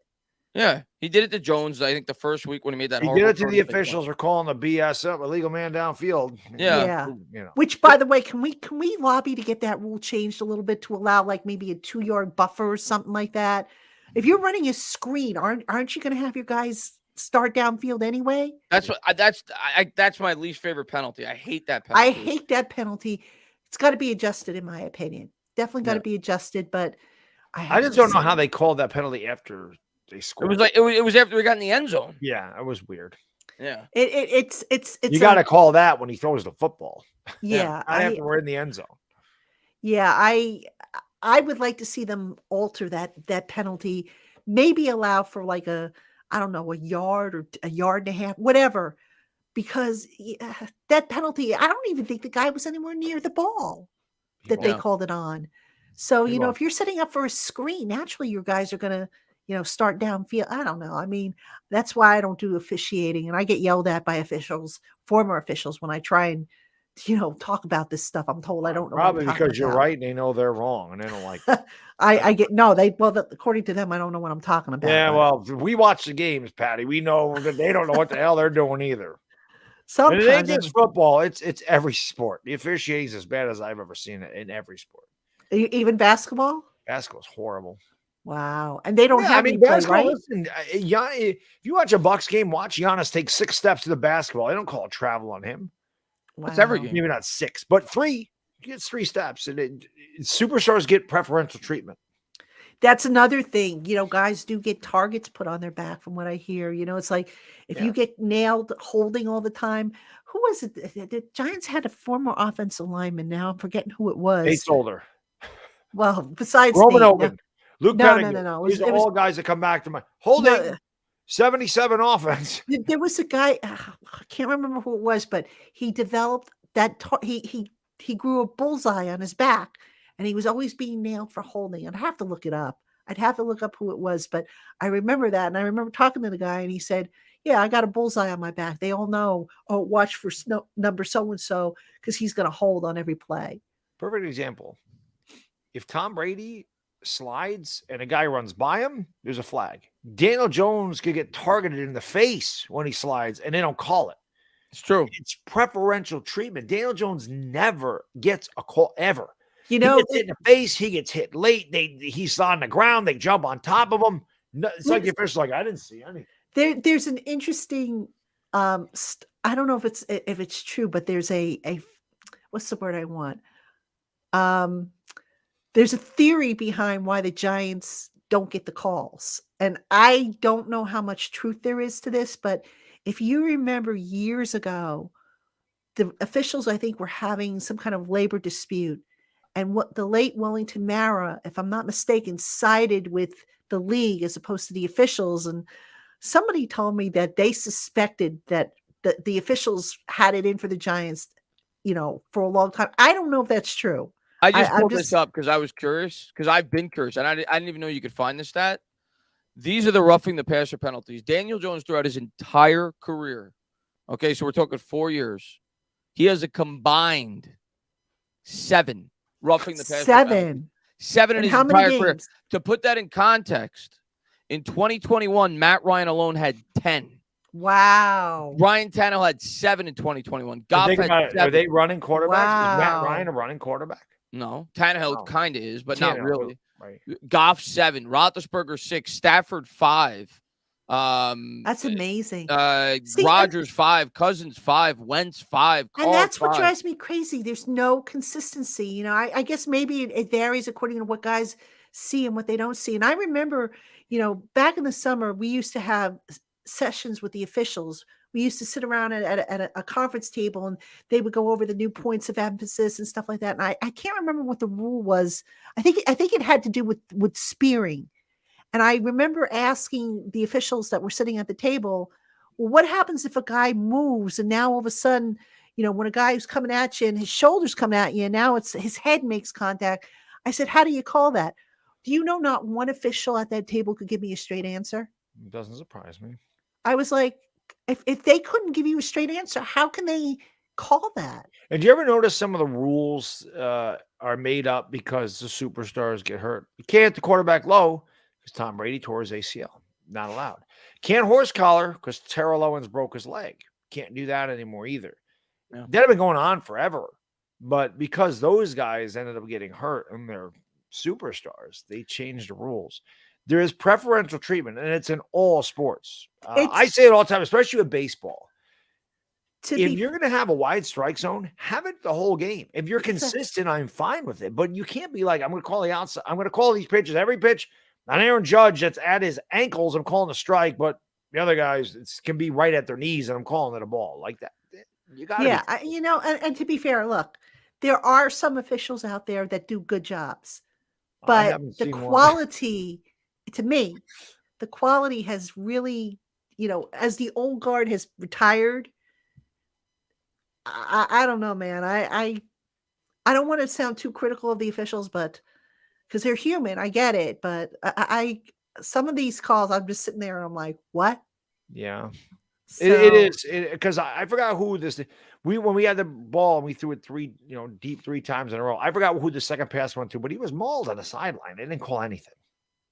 It was mauled. Yeah, I don't get, and to the point of the discussion, Todd DeStefano asked, why doesn't the NFL take action on the officials? They actually do, Todd. The officials are graded after every performance or after every game. I'm not sure how it's done exactly, but I remember, years ago, I used to have a former official, a college official who had retired, and he was sort of like an advisor whenever I had a rules question or anything like that. And he told me that officials are evaluated after, that they get refresher courses. They have to take quizzes constantly. So there is an evaluation period. It's not just, okay, you go out and you officiate the whole season and we'll talk to you at the end of the year. And the best officiating teams get the playoffs. That's how it's supposed to work. So, like I said, there are some crews out there that are pretty good, but I just find maybe that number's dwindling a little bit. That's just my take, by the way. So I can't think of a really good official. Like back in, when I was younger, Ed Hockley was a really good official. I always his remember. Son is like Sean. Yeah, right. Sean is. I don't know. I think his dad was. Sean tries to get the arms like that. He don't have the arms like that either. I don't mean to cut you off. I'm a big Mets fan. I just saw it pop up on my timeline. What? Mets just signed Brandon Nimmo, 8 years, $162 million, and then they brought in a former Yankee, Dave Robertson. They just signed. both at the same time. 1 year, $10 million. So the Mets are cooking. Sorry, Bad Dog. I got excited. That's right. Well, listen, I was That's excited okay. that they Hey, brought listen. back, not a big move, but I was excited. The Yankees brought back our local kid up here, Tommy Canley from Shaker High in Latham, New York. I always liked Tommy Canley, and I felt like Tommy was going to Yeah, get a here it really big is. payday, and he Here's had the note. There you go. There you go. That's a lot, but I'm happy. We needed Nimmo back. I thought the Yankees were going to get him, to be honest with you. Were you disappointed that the We're going Grom after left? Rodon. Were The you Yankees are targeting him. Were you disappointed that Grom left? I was not. Well, my heart was. My brain wasn't. My heart, of course, because the Mets they've never had a lifetime Met outside of David Wright. That's been like a great player, and DeGrom was going to be that next guy for me and my generation. Outside of David Wright and all time, they've never had an all-time great Met that started and finished his career as a Met and played nowhere else. But my brain said, how could you give this guy 5 years, $40 million or whatever Texas gave him? With the injury history this guy's had over the last 2.5 years, like he's showing tendencies to break down. So, and then they replaced him with Verlander for only a 2-year commitment. So, like to me, Verlander and DeGrom are kind of equal in terms of risk, but you're only committing 2 years as opposed to 5. So Yeah. I can't really argue with what the Mets did. I think they made the right decision. But if the Mets really wanted him, they would have taken him back. Yeah. I think it was the right move by the Mets. I hate saying that because I love DeGrom, but I think it was the right move. Had it been a 2 or 3 year deal, they should have kept it, but not 5 years. All right, I got to call this one out because, brats, man, come on. Girl refs, what do you think I am? I'm not a ref, but am I not of that gender? Come on, you're coming on a show that's hosted by a woman and you're going to make comments like that? Come on, dude. You know better than that. Listen, Jerome Boger's not a female. He's awful. Awful. Cleve Blakeman's awful. That's not a woman. There's female officials, but there's not a female referee. Right. So look, nobody's perfect. I know I'm not perfect. I'm sure the refs we know are not perfect, but let's not bring gender into this just because somebody's a woman or a man that they're not gonna, let's leave that in the Stone Age, that behavior. I mean, really, come on, guys. And no, I would not make a good Cowboys suck. Say I would make a good ref. I would not make a good ref. Trust me on that. I'd make a great ref. I might make a decent salary capologist, but not a ref. Giants would win a lot of games if I was officiating. Yeah. So I mean, besides, I have no. First of all, I couldn't run up and down the field. My knees are shot from softball when I was a kid. But a capologist, that I think I could handle. I think I could handle that with some more, with more training and whatnot. So, all right, let's see. Mike says, I saw an interview with Julian Love where he said he wants to be a Giant, but at the same time, he's got to do what's best for him. Do we think we lose him? I don't think so. I'd be surprised. I would be surprised. The only way I could see the Giants losing Julian Love is if maybe Chicago comes calling because he's from that area and his wife is from that area. Yeah. So, but I do think, Julian, he has a big role on the team and not just on defense, on special teams. Yeah. Which is why he played over 100 snaps combined, I think, in the last game and got the rest or the veteran day. So, yeah, I think Julian will be back unless a team in the Midwest comes calling. That's the only way I think maybe there'll be some temptation. I think he'll be back. And of course, it comes down to his market. I mean, like you said, if somebody's willing to give him an absorbent amount of money, the Giants probably can't afford that with all the other pending free agents they have. So it's possible he's not back, but he's a leader of this team. Seems like he's very well respected. There were reports that came out that they at least had discussions during the bye week in terms of a contract extension. Him and Barkley, I think, were the only two guys that we know that for sure happened with. So it seems like which didn't surprise me, by the way. Yeah. So I think he'll be back. I think they'll and plus they're gonna replace that MetLife turf, and he's very involved in that. Yeah. I mean, yes. And you saw how much it meant to him at the beginning of the year, before the year started, to be a captain of this team. Like you could tell, like he loves being a Giant. He's well respected with it. I think he's a core guy you want to keep. He's a guy that I was screaming for them to play him when he was a rookie. I couldn't understand why they buried him. Yeah. I am so glad he finally got the opportunity because, he just does a lot of little things, right. and they He's a add damn good up. tackler too. You saw that open Yes, field he tackle he had this is. past week. Yes, he is. He's a good football player. He's a very good football player. Yes, he is. All right, we got this is I'm gonna put this one up because this is actually a topic I always talk about with David Turner, and I get yelled at. I hope the Giants find a punter next year. Yeah. I've been saying all along that Riley Dixon. I keep saying Riley Dixon. Jamie Gillen has been inconsistent. Now the last couple of weeks he's been better. He was good last week. Outside of that one He punt was in real good overtime. last week. And I understand that there are times when the coverage is not that great.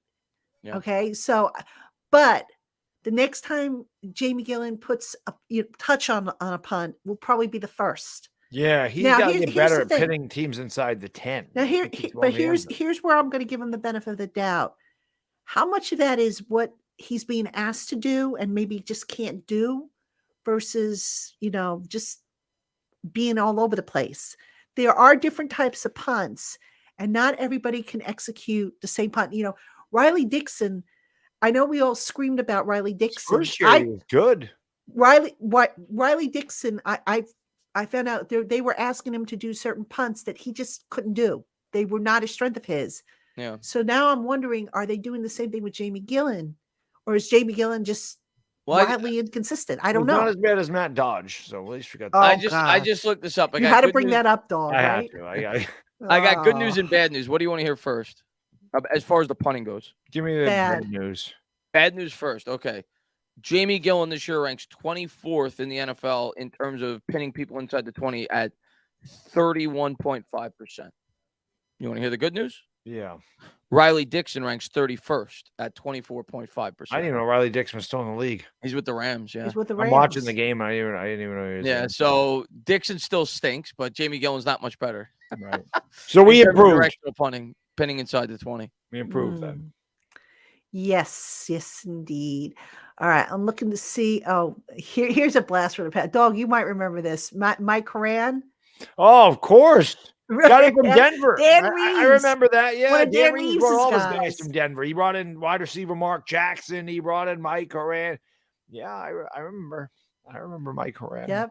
Dan Reeves brought in all of his Denver guys. Yes, he did. He did. All right. Amazing guy asked, why don't they give Love some cornerback reps? Because he played cornerback in college, but I think the whole reason they moved him to safety was because he didn't have this foot speed. Am I right? If I remember correctly. Yeah, I don't think he was very fast. Yeah. I don't think he was very quick. So speaking of punters, going back here, Steve Weatherford was the guy. Steve Weatherford was a character, man. Jacked too. Jacked out. Still jacked. Man, he worked out all the time. One of our subscribers actually works out or worked out. Yeah, he has like a private gym or something, and he works out with him. Yeah. John Carney, by chance? No, it's one of our subscribers, Chris Califf. I don't know if he's in Chris something, yeah. Yeah. But I like Steve when he was here. I got to tell you a funny story. Can I tell you a funny story real quick? So 2011, as you guys know, I was dealing with cancer. So back then, I was a mess physically. I looked at, I didn't have my hair. I had to wear a wig. I didn't have eyebrows. I had to draw them on.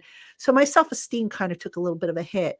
So I remember going around the locker room, and also I didn't have a hell of a lot of energy. So I remember going around the locker room, and I wanted to talk to somebody, to do a one-on-one, like a Q&A type deal. And I asked for Weatherford. I don't know why, but I said, can I talk to Steve Weatherford? So the PR rep went back, and Weatherford was in the back, I guess, in a hot tub or whatever. And they brought him out, and they said, would you talk to Patty? And he looked at me. He goes, sure, but give me 5 seconds. Give me a minute. So he ran back in, changed his shirt, came out, showed me, pulled up a stool for me to sit on. I guess somebody had told him that, what I was going through. And the funniest thing, he just suddenly whipped off his shirt, stuck out his chest. He said, okay, I'm ready. I just started laughing. And somebody did tell him that I was dealing with cancer. I mean, it was kind of obvious I wasn't right.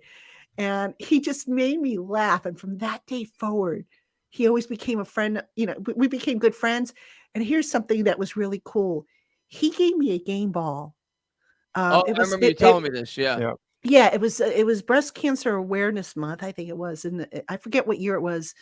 And he wanted to give me a game ball. And one of the rules for us in the media is we're not supposed to take stuff out of the locker room. Even if it's given to us, we shouldn't be taking stuff and stuff. So I said to him, I can't take the, I said, thank you for the thought, but I can't accept the ball. And, and he's like, well, why not? You deserve it. I said, well, it's a rule. They'll get mad at me, blah, blah, blah. He goes, BS to that. He says, you're getting this game ball. He says, I'm going to make sure you get this game ball. Well, I don't know how he got my address, but he got my home address and he shipped the ball to me and he signed it. He had a bunch of guys sign it for me and he sent it to me. And and when I saw him, he said, I told you were getting that game ball. That's awesome. So I thought that was really nice. I like to hear stuff like that. That's he's a good egg. Steve, I like him. I go, Stevie baby, what's up? And he go, Patty T. So because he would always, he had that childlike, boyish, persona. Yeah, exactly. So I just thought that was kind of sweet of him to think of me like that. So, all right, guys, we got to take our final commercial break. Get your questions in. We'll continue to answer them. Don't go anywhere. This one should be a short one.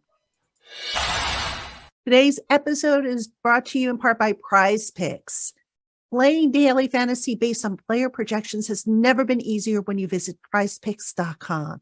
Pick 2 to 5 players, and if they go on to score more or less than their Prize Picks projection, you win up to 10 times the amount of your money on any entry. There's no competing against other people. It's just you versus the projections available. Prize Picks is currently operational in over 30 states and in Canada, and they offer projections on every sport. Entries can be made in 60 seconds or less, and Prize Picks offers safe and fast withdrawals. Download the Prize Picks app today or go to prizepicks.com to sign up and play daily fantasy sports. First-time users can receive a 100% instant deposit match up to $100 with the promo code LOCKEDON. Don't forget that promo code LOCKEDON at sign up. All right, everybody, welcome back to the LockedOn Giants live Entertainah and Dog. She brought the energy on that one. That's a solid. That was solid. That was 9. You got a 9 again. Oh, you got a 9. Man, you didn't just start the program. What do I have to do to get a 10 from you? You'll know. I'll know when I hear it. I'll know when I hear it. You're not there and yet. I even left the room to practice that during the break. You're getting better. You're getting that. 9's good. I'm a tough grader. Okay. That's good. All right. I'm trying. I'm trying to bring you that in. was my Daniel Jones definitely brought reaction. the energy on that one. Okay. All right. I'm trying, guys. All right. Let's get to some more of these questions. I just had one. Oh, here we go. James Vegas. Should the Giants go after Mecole Hardman in the offseason? Well, it depends on market. Yeah. Obviously, he makes sense because of the Chiefs thing and Kafka, and you'd think he'd fit our offense, but it all depends on his market. And my guess would be he's going to have a pretty decent sized market because he's a good returner too. And the receiver market is so slim. But sure, I think he's a guy that we should at least show some interest in. But don't expect us to spend a ton in free agency at any position. Yeah. Right. I mean, Joe Shane's going to do due diligence. That's what he's here for. He's going to explore. We hear it all the time, and some people say, "Oh, it's just lip service." It's not. He does explore all the options, and if something makes sense, they take it to the next level, and then they take it to the level after that, and But sometimes things don't work out. Remember, I always tell people, it takes 2 sides to make a contract, because people say, "Oh, how could they let so and so get away?" Well, because so and so didn't want to do a contract here. You can't just say, "Oh, it's the Giants screwed up. They didn't say." No, that's not how it works, guys. It never has been that way. So we'll have to see on that. But I don't know. It's too early, I think, to say, and it does depend on the market. So, all right, Amazing Guy asks, can the Giants make the playoffs if they only beat the Colts and Eagles? Probably not. I don't think so. It's not likely. I think. Yeah. They would need. Well, I'm going to tell you. I'm going to tell you at 9-7-1, the way they'd make the playoffs, because that includes a loss to Washington, which means Washington already has the head-to-head.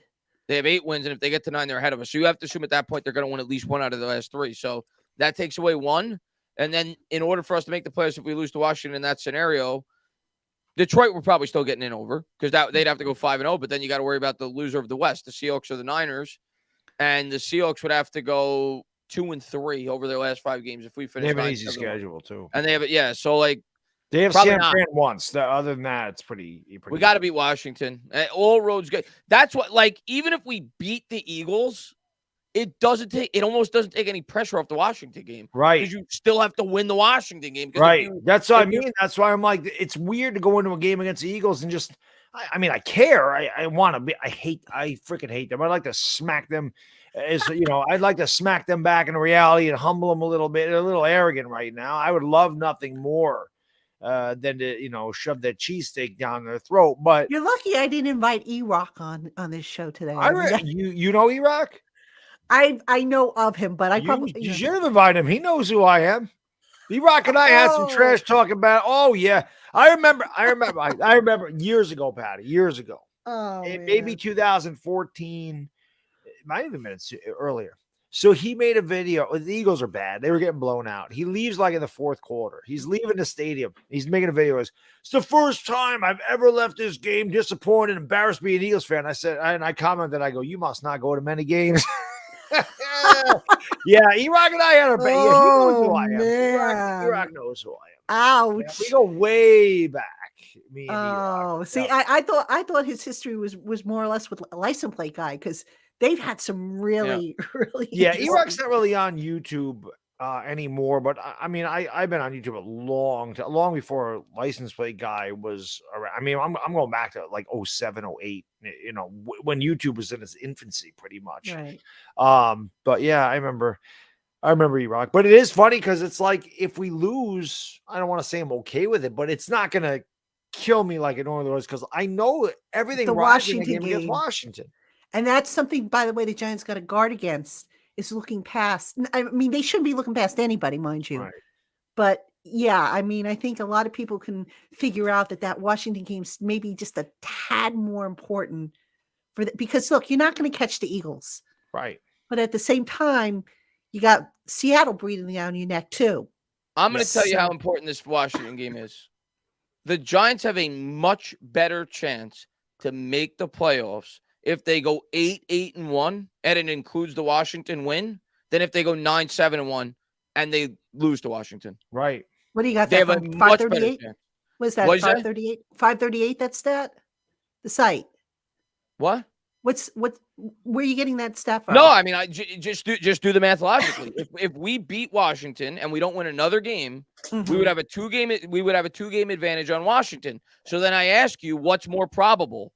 Washington going 1-2 and us going 0-3, which I think is very likely. They definitely could go 1-2, and Detroit going 4-1. Because if both of those things happen, we get in at 8-8-1 with if we just beat Washington and nobody else. If Detroit goes 4-1 or worse, 3-2 or worse, because they have 5 wins right now. 3-2 or worse, and Washington goes 1-2 in the last 3, we get in.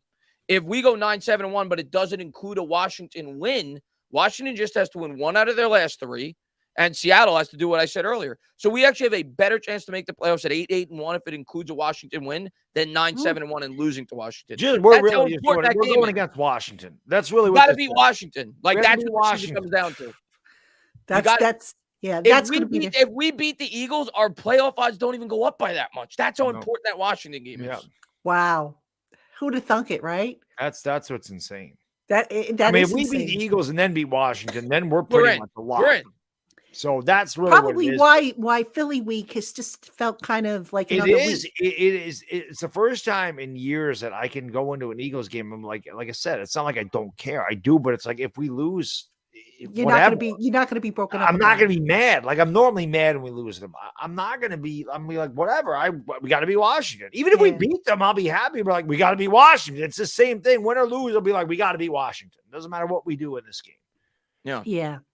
Well, we're gonna obviously get into that more details next week. But all right, this is a good one from Mike. What are your thoughts on the rest of the season? I feel like the Giants have hit their ceiling for the season, and I'm looking on to next year.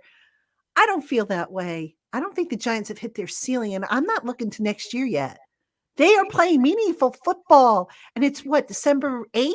Yeah. As we record this? I understand why Mike feels that way because we've lost 2 out of our last 3 and we tied the other game. We have not looked great. Even though I do think there were points in that Washington game we looked good, But, Mike, I'm going to tell you why I think it's possible we have not hit our ceiling yet. This pass rush, I think, looks the best it's looked all year last week. Once we got Aziz back on the field with Kayvon, and if that continues to get better, this defense is only going to get better. And we're starting to get some pieces back. You got Bellinger back last week, Neal back last week. I don't know if we're going to see vintage Saquon that we saw over the first 8 weeks of the season. That remains to be seen because now you're hearing he's banged up this week. But I don't know if we've peaked. That doesn't mean we're going to win a lot of games because we play a really challenging part of our schedule these next 5 games. But I still think it's possible we haven't seen quite yet the best version of the Giants this year. And if we're going to, now's the time to see it. Yeah. Right. Get better. We'll see. Pick up. And that's why, going back to what we said at the start of the show, if they can stand toe-to-toe with the Eagles, who I think right now we can all agree is the creme de la creme of the league, that's going to go a long way. I still don't know if they're better than Kansas City or Buffalo, but well, I mean, and now that San Francisco lost their quarterback, I thought San Francisco Philly's one of the best. I'd say they're because I don't know. You just can't bring yourself. Philly. No, because I think Dallas is better. I think Dallas is better.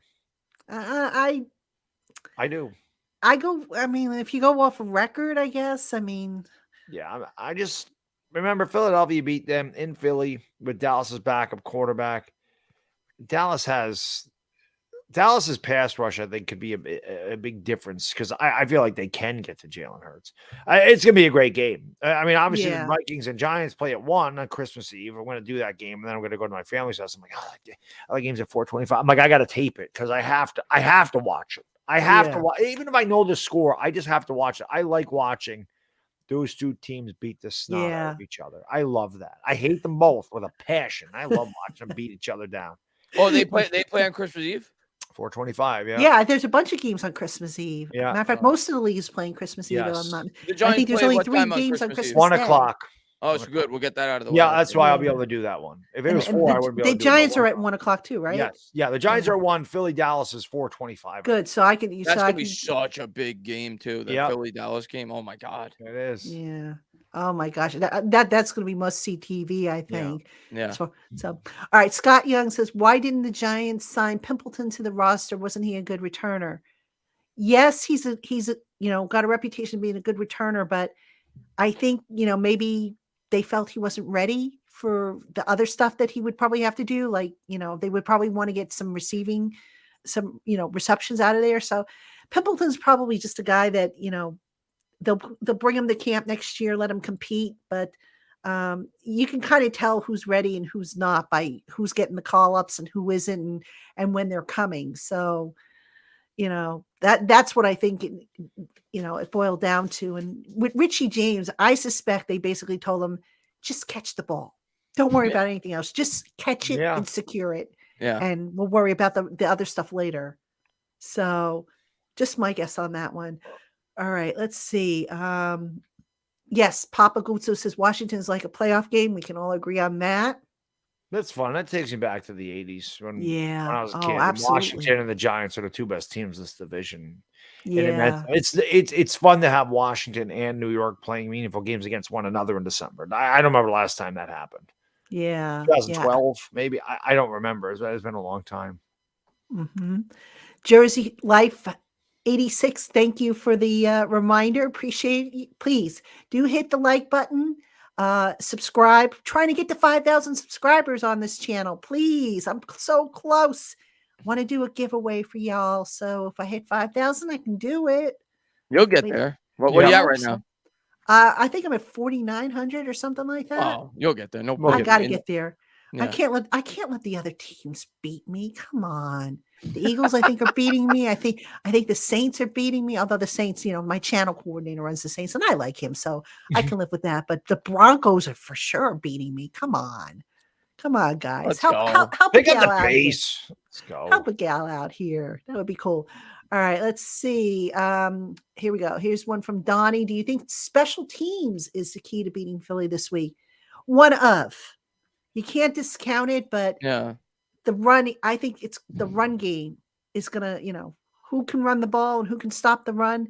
That's going to be It's gonna be tough. key. Let's Gonna not be even tough. kid ourselves. It's gonna be tough. And again, we talked about the weather. I should look up the weather. Let me see if I can get the weather for that.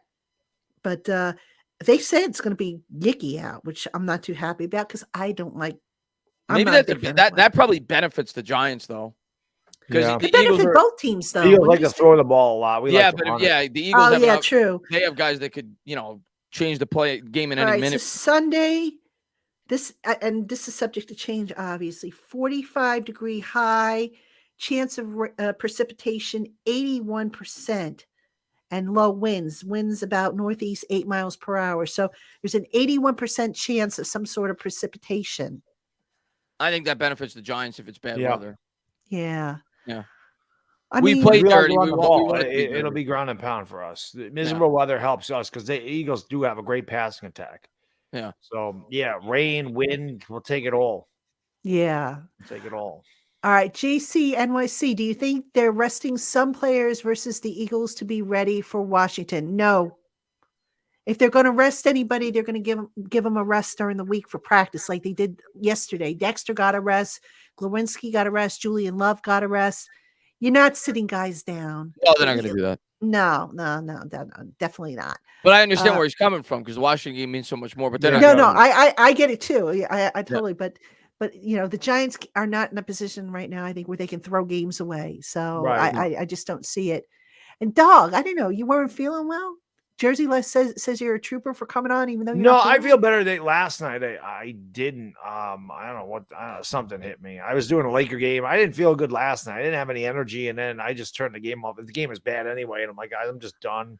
And then I didn't feel good last night. I went upstairs, took a shower. I felt a little better. I did a round table last night, but I was done by 11. Normally I do that a lot longer, but no, better today. I don't know. It must just. I don't know. It was weird. Yeah. My wife's been Something's sick, been going so around. I it didn't is. feel Yeah. well. Yeah. I didn't feel well, earlier in the week either. And I couldn't something quite. is going on. It's winter in the Northeast. It happens. You're enclosed. You're not outdoors. Windows aren't open. It's cold, so you really can't air anything out. Germs are festering. It's the winter. Anybody who lives up here knows. Yeah. Winter. And I know in the media room, I mean, people are back to wearing masks because people are coming in with colds and the flu bug has been brutal. Right. Not just, in the locker room, but also the media room. We were sitting in the press box and a whole cluster of us had to wear masks because one person had come in, I think was on the tail end of a cold. And lucky me, I get to sit next to this person too. And I'm like, oh God. So I've got to put the mask on and I had to wear it the whole game. And, I should have probably just changed seats, but yeah, it's that time of year where you don't want to be sitting on top of people and risking anything, Right. Yeah. The flu is flu season. It And definitely even is. my little nephew, my son had the concert today. So, his grandparents came and my sister, a couple of my sister-in-laws came and my nephew's 4. And she said, his uncle would have came too with his cousin, but same thing. She just said he was just laying on the couch all day. He doesn't feel good. So Yeah. It's just something's going. It's winter. I hate the winter. I'm not a fan of the winter either because you're stuck indoors. I mean, I go out of the house to do what I have to do, and also to when I have to go up to East Rutherford and whatnot. My husband works at home, and it's like usually he would be the one to bring something in, and then I would get it. And Right. I just during the day, he's upstairs. He's got his office upstairs. Mine is downstairs, and the only time we see each other during the day is for meal breaks. Lunch, And right. yeah, so. And even afterwards, it's like I'm usually working at night. He's upstairs watching whatever, and then you just reconvene for a couple hours or so before you call it a night. But yeah, I work in an office, so it's bound to happen. All right, Mike Gorga says, I think Chris and Kevin could walk right into a WFAN studio and kill it and get great ratings. I agree. You're the man. The dynamic duo. We got to call WFAN. How about me? You, Mike. How call about WFAN? me? Make it happen. I'll show up. Yeah, let's go. I'm Well, ready. you never know who's watching, guys. I'm ready. How about me? Well, it's interesting, Mike. I grew up, if you will. I was trained as a writer. That's what I've done the longest. And I had to learn podcasting and video shooting and photography and all the multimedia stuff that I do nowadays. How to learn all that stuff on the fly. So I haven't been doing it as long. I don't know if I don't think I have a voice for radio. I could be wrong. I mean, I Chris and don't I think have faces for radio, according to a couple of us what's more subscribers. important, to have a face for radio or a We have voice for faces radio? for radio. I mean, no, I appreciate it, but I'm still learning podcasting. I've been doing it since, gosh, I want to say since 2014, so almost 10 years, but I still feel like I have so much more to learn. And I just, at this point, it's like, because nobody really ever sat me down and said, okay, this is what you do when you podcast. I kind of had to feel my own way. And finally, I just said, you know what? I'm just going to be me. You either like me or you don't. That's what you're supposed to. That's what, when Yeah. anybody asks me how to start a YouTube channel, I'm like, well, number one, you got to be consistent and be yourself. You're not everybody. You're never going to have everybody like you. It's the way it is. Don't try to make everybody, just be yourself, and people are going to like you or not. It's everyday life. People are going to like you or not. So it is what it is. And you don't have to agree with me, but just be respectful. That's the only criteria I ask. You can disagree with me all you want, but when people start yelling at me and start with the sexist crap, nah, get out of here. I don't need that. I get yelled at all the time. Whatever. So, all right. Fabian said, I was hoping to see you at the stadium. Yeah, Fabian, it's interesting for the press box. We just go straight up to the elevator and into the press box. So I didn't even know you were going to be at the stadium. So I don't usually hang around the parking lots, especially now that it's cold out. You were there early. I saw you took the picture. Yeah, you were there at like 9 a.m., right? Yeah. I took the picture with David Harrison, who's a Locked On Commanders co-host. So we took a picture. This week I get to see my buddy Ed Cracks, who I absolutely love. He's the Eagles writer for Fan Nation's Eagles. I think it's Eagles Country or something like that. All about the Eagles. I forget what the site's called, but he's a real sweetheart of a guy. We've been exchanging. I've been sending him transcripts. He's been sending me stuff, and I've got the insider analysis coming out on Giants Country tomorrow from him. So we do a lot of stuff between not just here on the Locked On Giants podcast, but also on Giants Country if you want to check it out. So, but yeah, I get to the stadium really early. Part of that's because I want to beat the traffic and I want to get a parking spot. So, yeah. I mean, if I'm being honest, but also, I set up and I do a lot of work actually before the game. I set up, my templates, if you will, for my articles that I know I have to do. And then I just fill them in as the games are going along. And then, which is why you don't see me tweet a whole lot, because a lot of times I'm just watching, but I wish I saw there's this device. I got to get this for my laptop that actually expands and gives you an extra screen on either side. Cause I have a 2-screen setup here at home and I love it because it allows me to watch 2 things at once. And I got to get that for my laptop. I need a second screen here. I have 3 screens at work. I've already used up my Christmas wish though. With my husband. Yeah. I finally, I should tell you, I got to tell you this. I got a cool Les Paul Gibson guitar. I am so psyched. And it's, I love it. I absolutely love it. So he jamming out to Kiss. It actually is a Kiss. Yeah. See? Yes. Nice. Yes. Very nice. It is the signature electric blue Kiss guitar. All right. So and I've been playing it. I mean, you can't see it, but my fingers are all cut up, because I had another guitar. It was like a cheapo piece of wood. Doesn't hold its tune. This one holds its tune beautifully. So I've been, it's funny, during the show, what did I do with it? I had this thing here that I actually used to strengthen my grip. And also I've been using it to strengthen my fingers on the guitar, so, cause you're pressing down with it, and my pinky is the one I really got to work on. So I've been doing this all throughout the show. It also probably helps you when you're typing stuff. It's funny. I type fast, but I don't type the correct way.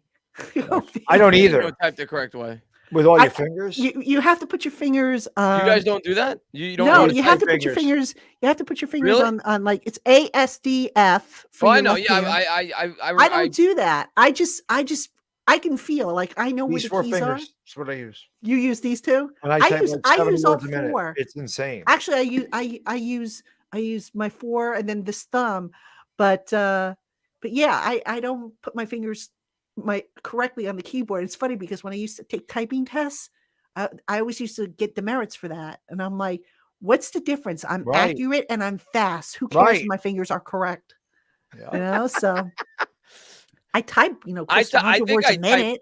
I got to do a typing test because I think I probably do like 80 to 100 words a minute. I could type fast. I take a typing I class can when I do was in high close to school. 100 Yeah. without looking. And, Yeah, I have to look.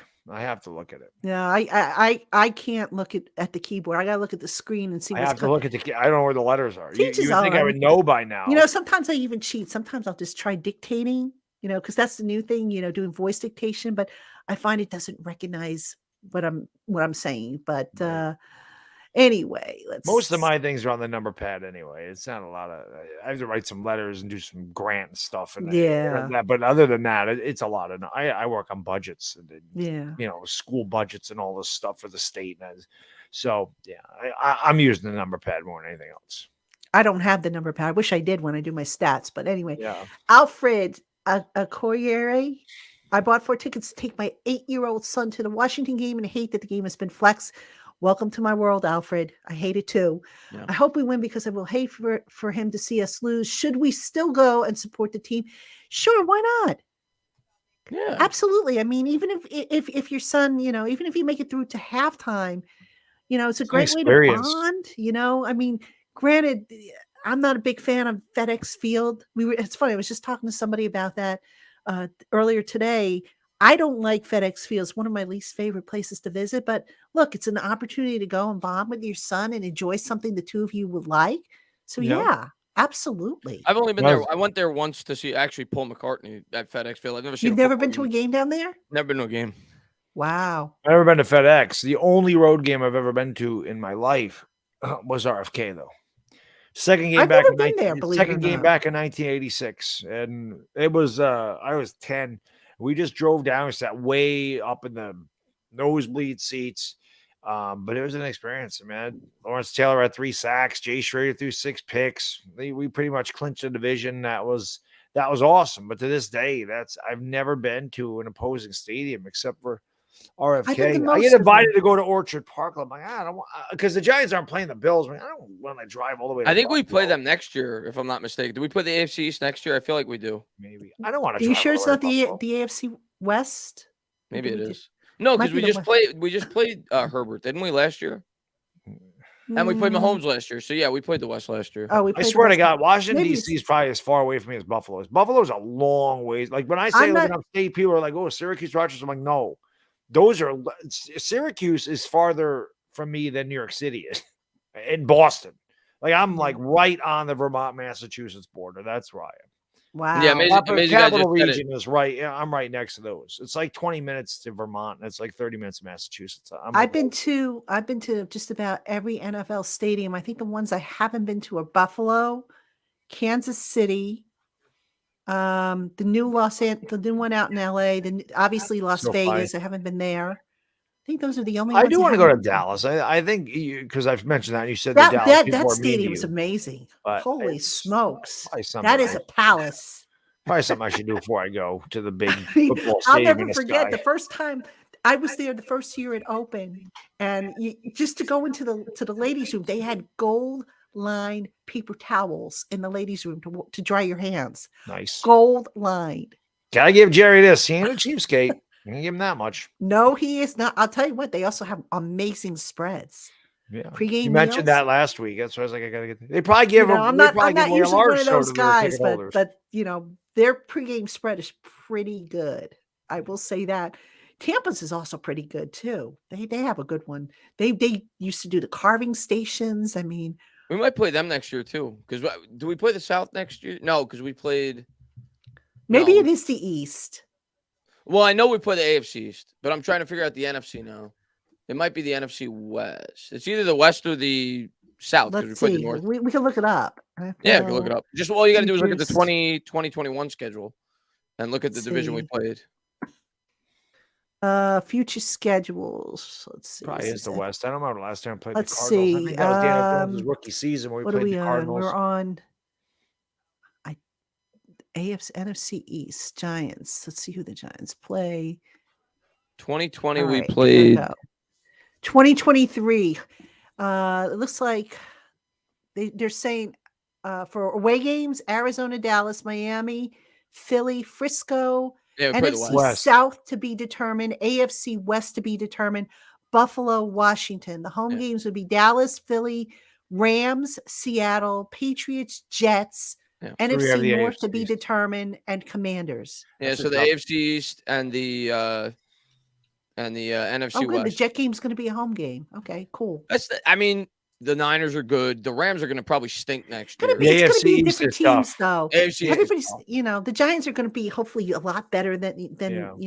The So, Dolphins are good, though. The Bills are good. The Jets are good. Patriots, not so much. Patriots are always tough, though. When you got Belichick, Well, Yeah. Patriots, I think they got a quarterback issue they got to figure out. Yeah. So, They will. They always figure it out. Yeah, Jimmy absolutely. Garoppolo coming back home. Yeah. You think that's where he ends up? No, I don't think he's going there. But it would be pretty funny. Yeah. Oh, that would be hilarious. Because wouldn't it? give me where you think like him and Jimmy- Brady wanted him out of there. Where's Did Jimmy he? playing next year, you think? The Patriots is a possibility. I think it's going to be the Jets. Hmm. The Jets head coach is from San Francisco. Their offensive coordinator is also from San Francisco. And the Jets are going to kind of be a win-now team that needs a quarterback. We could get Baker Mayfield. Yeah. Oh my goodness. The Jets That would need be more top five hilarious. quarterbacks. So it's That would be hilarious. All right, guys, we got to start wrapping up. So I didn't forget this time. Got to do predictions. How bad's it going to be? ugh, I don't even want to do it. Come on, dog. No, I don't think we're going to get obliterated. 28-17 Eagles. It's about in line with what happened at Dallas. Yeah. Jesus, I hate this game. I really do.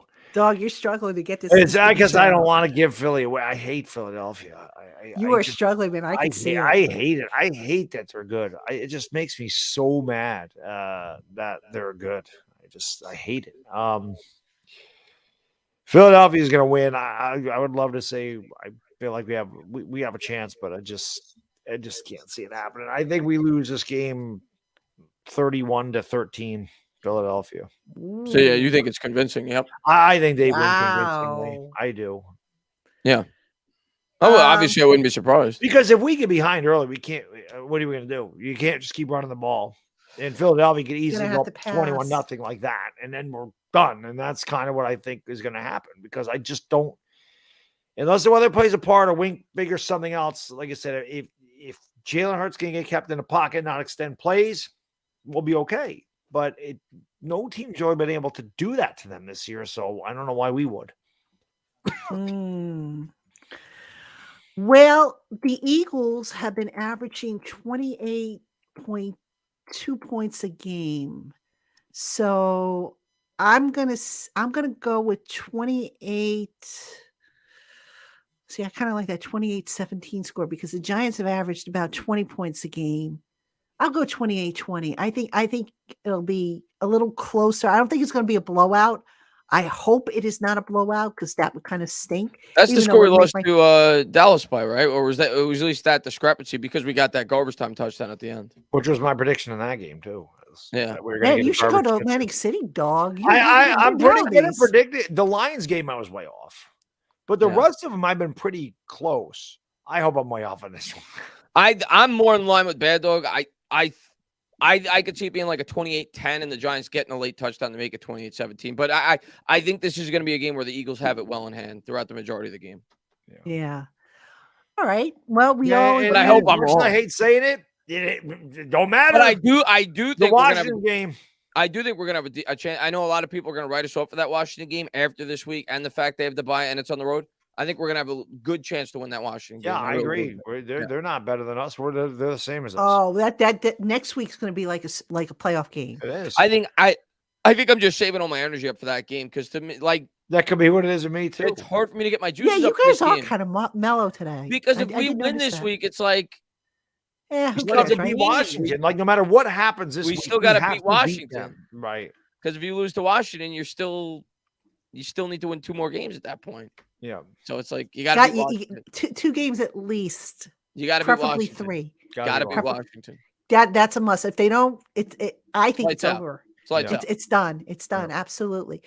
All right. So, folks, if you asked a question we didn't get to it, My apologies. We tried to get to as many as we could, but take note. I do a mailbag over on Giants Country. So my email address is below if you want to send your question in. And if I didn't get to it on the show, send it to me. And what I don't get to on the Giants Country mailbag, which by the way publishes 8 a.m. on Saturday, we'll just throw them in on Twitter Tuesday next week. So love to hear from you. If you want to send me an email with your question, I will try and work it in to either the mailbag or Twitter Tuesday, because I feel bad. I have so many questions, and we try to get to all of them at the same time, giving you a balanced presentation. Hopefully we did a good job as always. I know Chris and Dog did. So I always appreciate and have fun with you guys. My God, we have so much fun talking football, don't we? We do. It's awesome. Yeah. I want to have a lot more fun talking about wins, because we still have fun, but it's way more fun when we're winning. Hopefully we win this week. That'd be the best thing ever. Here's what I'll say. Oh, we'll hear dogs screaming all the way down. Here's what I'll say. That's right. Obviously, this is a huge game, but we all agree the Washington game's more. But for like Daniel Jones, if he wins this game, that goes a long way towards him coming back as a Giant. If he could ever beat the Philadelphia Eagles. So for like players like him, it's gigantic. But for the playoffs, it's like I gotta save my energy for Washington. That's where it's all at, guys. What I want to see in this game, I want to see Dexter Lawrence get free and just plant Jalen Hurts into the turf so bad. I just want to see him. How about Boston? Slam him down into the turf. I want him to get rocked. So it's funny because now when Dexter makes a play, he does the sexy dance. Yeah, I started doing the dance this week too on the live stream. Everybody got the sack. I started doing the sexy dance, the sexy Dexy dance. I don't know if it fits you, Chris. I think you're gonna have to come up with you'll have to do your stand up. I like the dance though. I got to join him when he does it. I get excited, but it's up there with one of my favorite sack dances of all time. It's up there. Dexter's awesome. I think Dexter's Fred Robbins used to do, where he used to when he electrocuted himself. That was hilarious. The stunner, I think he called it. That was a good one. That was a good one, and Strahan with the flexing. Remember? And the bowling, when they did the bowling. Mm-hmm. Yeah. And then there was the stomping out. Remember that one? Yeah. And Justin Tuck always had the bow. Yep. Yep. Some great sack dances, over the years. But my all-time favorite probably, and I hate to say this, was what the Jets used to do. Because I used to laugh like. What did they used to do? Gastineau, I think it was. Gastineau used to do. They call them the sack exchange in Gastineau. I remember. I know that nickname. My father hated it, but I used to laugh. It's hard to. I'd have to show you, and I'm not going to do it on camera. But I'll look it up. I'll look it up later. Yeah, check it. It should be on YouTube. He just had a really kind of funky dance. But, Gastineau was a funky guy. He had the sack record right until Strahan broke it. Yeah, Strahan broke it. Yeah. Another thing that some haters will debate to this day, but. Listen, Brett Favre rolled out. It was a mistake. Like, he didn't know. He thought the guy was going over there, and they forgot to pick up Strahan. It was a sack. What do you want? It wasn't intentional. It was miscommunication. It happens all the time. We saw it in the Washington game. Yep. Do you think that last year? Didn't somebody tie Strahan's sack? TJ Watt did. He did, right? He tied it last year. Yeah. Yeah. All right. Question for you two guys from Davey. Wants to know when the next stream 11 minutes. is with the. Yes. Well, I set it for 10:05 so we could get some coffee. All right. 16 minutes. 16 all minutes. Right. So I got to let these guys go so that they can get set up. And as always, guys, great chat. We'll do it again next week. Hopefully, we'll be talking about an Eagles win. No matter what happens this week, next week, it's going to be lit. Yeah, but I want to see an Eagles win just for Dog. Oh, thank you. I want to see the Eagles win just for us. Right. But being the Eagles that's I would just feel so bad if Dog has to come on the show next week and he's despondent because the thing is, Patty, funny. I won't be, because I'm going to be looking at Washington. Yeah, I think like this week for me, it's like there's no way I'm going to be depressed at the end of this game, because I know that the real game is Washington. I'm only going to be ultra excited if we win. Right. If we lose, it's going to be like, all right, let's regroup. Oh, we're going to have a heck of a show next week. The season's on the line. I can't. BadDog, can you Sunday night? Can you that stream? Like how tense is that going to be? Yeah. Listen, when we played them last week, like, I was just nervous. Like, I'm really excitable, and I'm loud, I'm obnoxious also, but just nerves. Like I was so focused in the game. Like, everything was so nail biting, and it was hard to.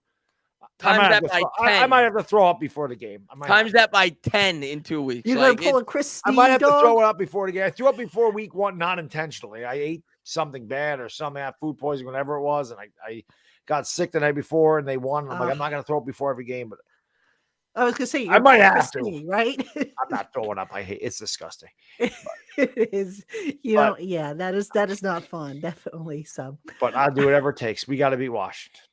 Just whip out the shades, gotta. Your stream's gonna be. They got it. I love it. I love it. They got it right. Somewhere my shades are somewhere on here. Oh, here they are.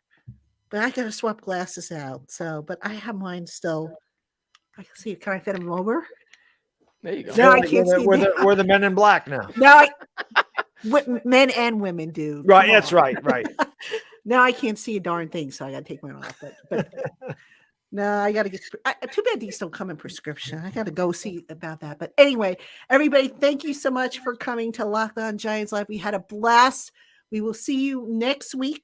I'll post once we figure out what day we're going to do it, and it's going to be all about the Giants mini Super Bowl. That Washington game, a must win. Yeah. And we're going to be talking about an Eagles win, too. That's going to be great. Be fantastic. And fingers crossed that we have an Eagles win to talk about. Just for dog's sake, if nobody else sees it. Listen, I'm pretty sure every Giants fan would get on board with beating the Eagles. Probably. They'll sign for that in a heartbeat. Absolutely. All right, everybody. Have a great weekend. We will see you on Monday. David Turner and I will break down Giants, Eagles. Hopefully it'll be a good breakdown. Twitter Tuesday, as always. Wednesday, to be determined. Thursday, crossover with David Harrison. He'll be back with me as we break down that big game. And then either Thursday night or Friday, Locked On Live. Don't miss it. We'll see you next weekend for Taina and the dog. I'm Patricia Traina. We'll see you next week. It's pretty good.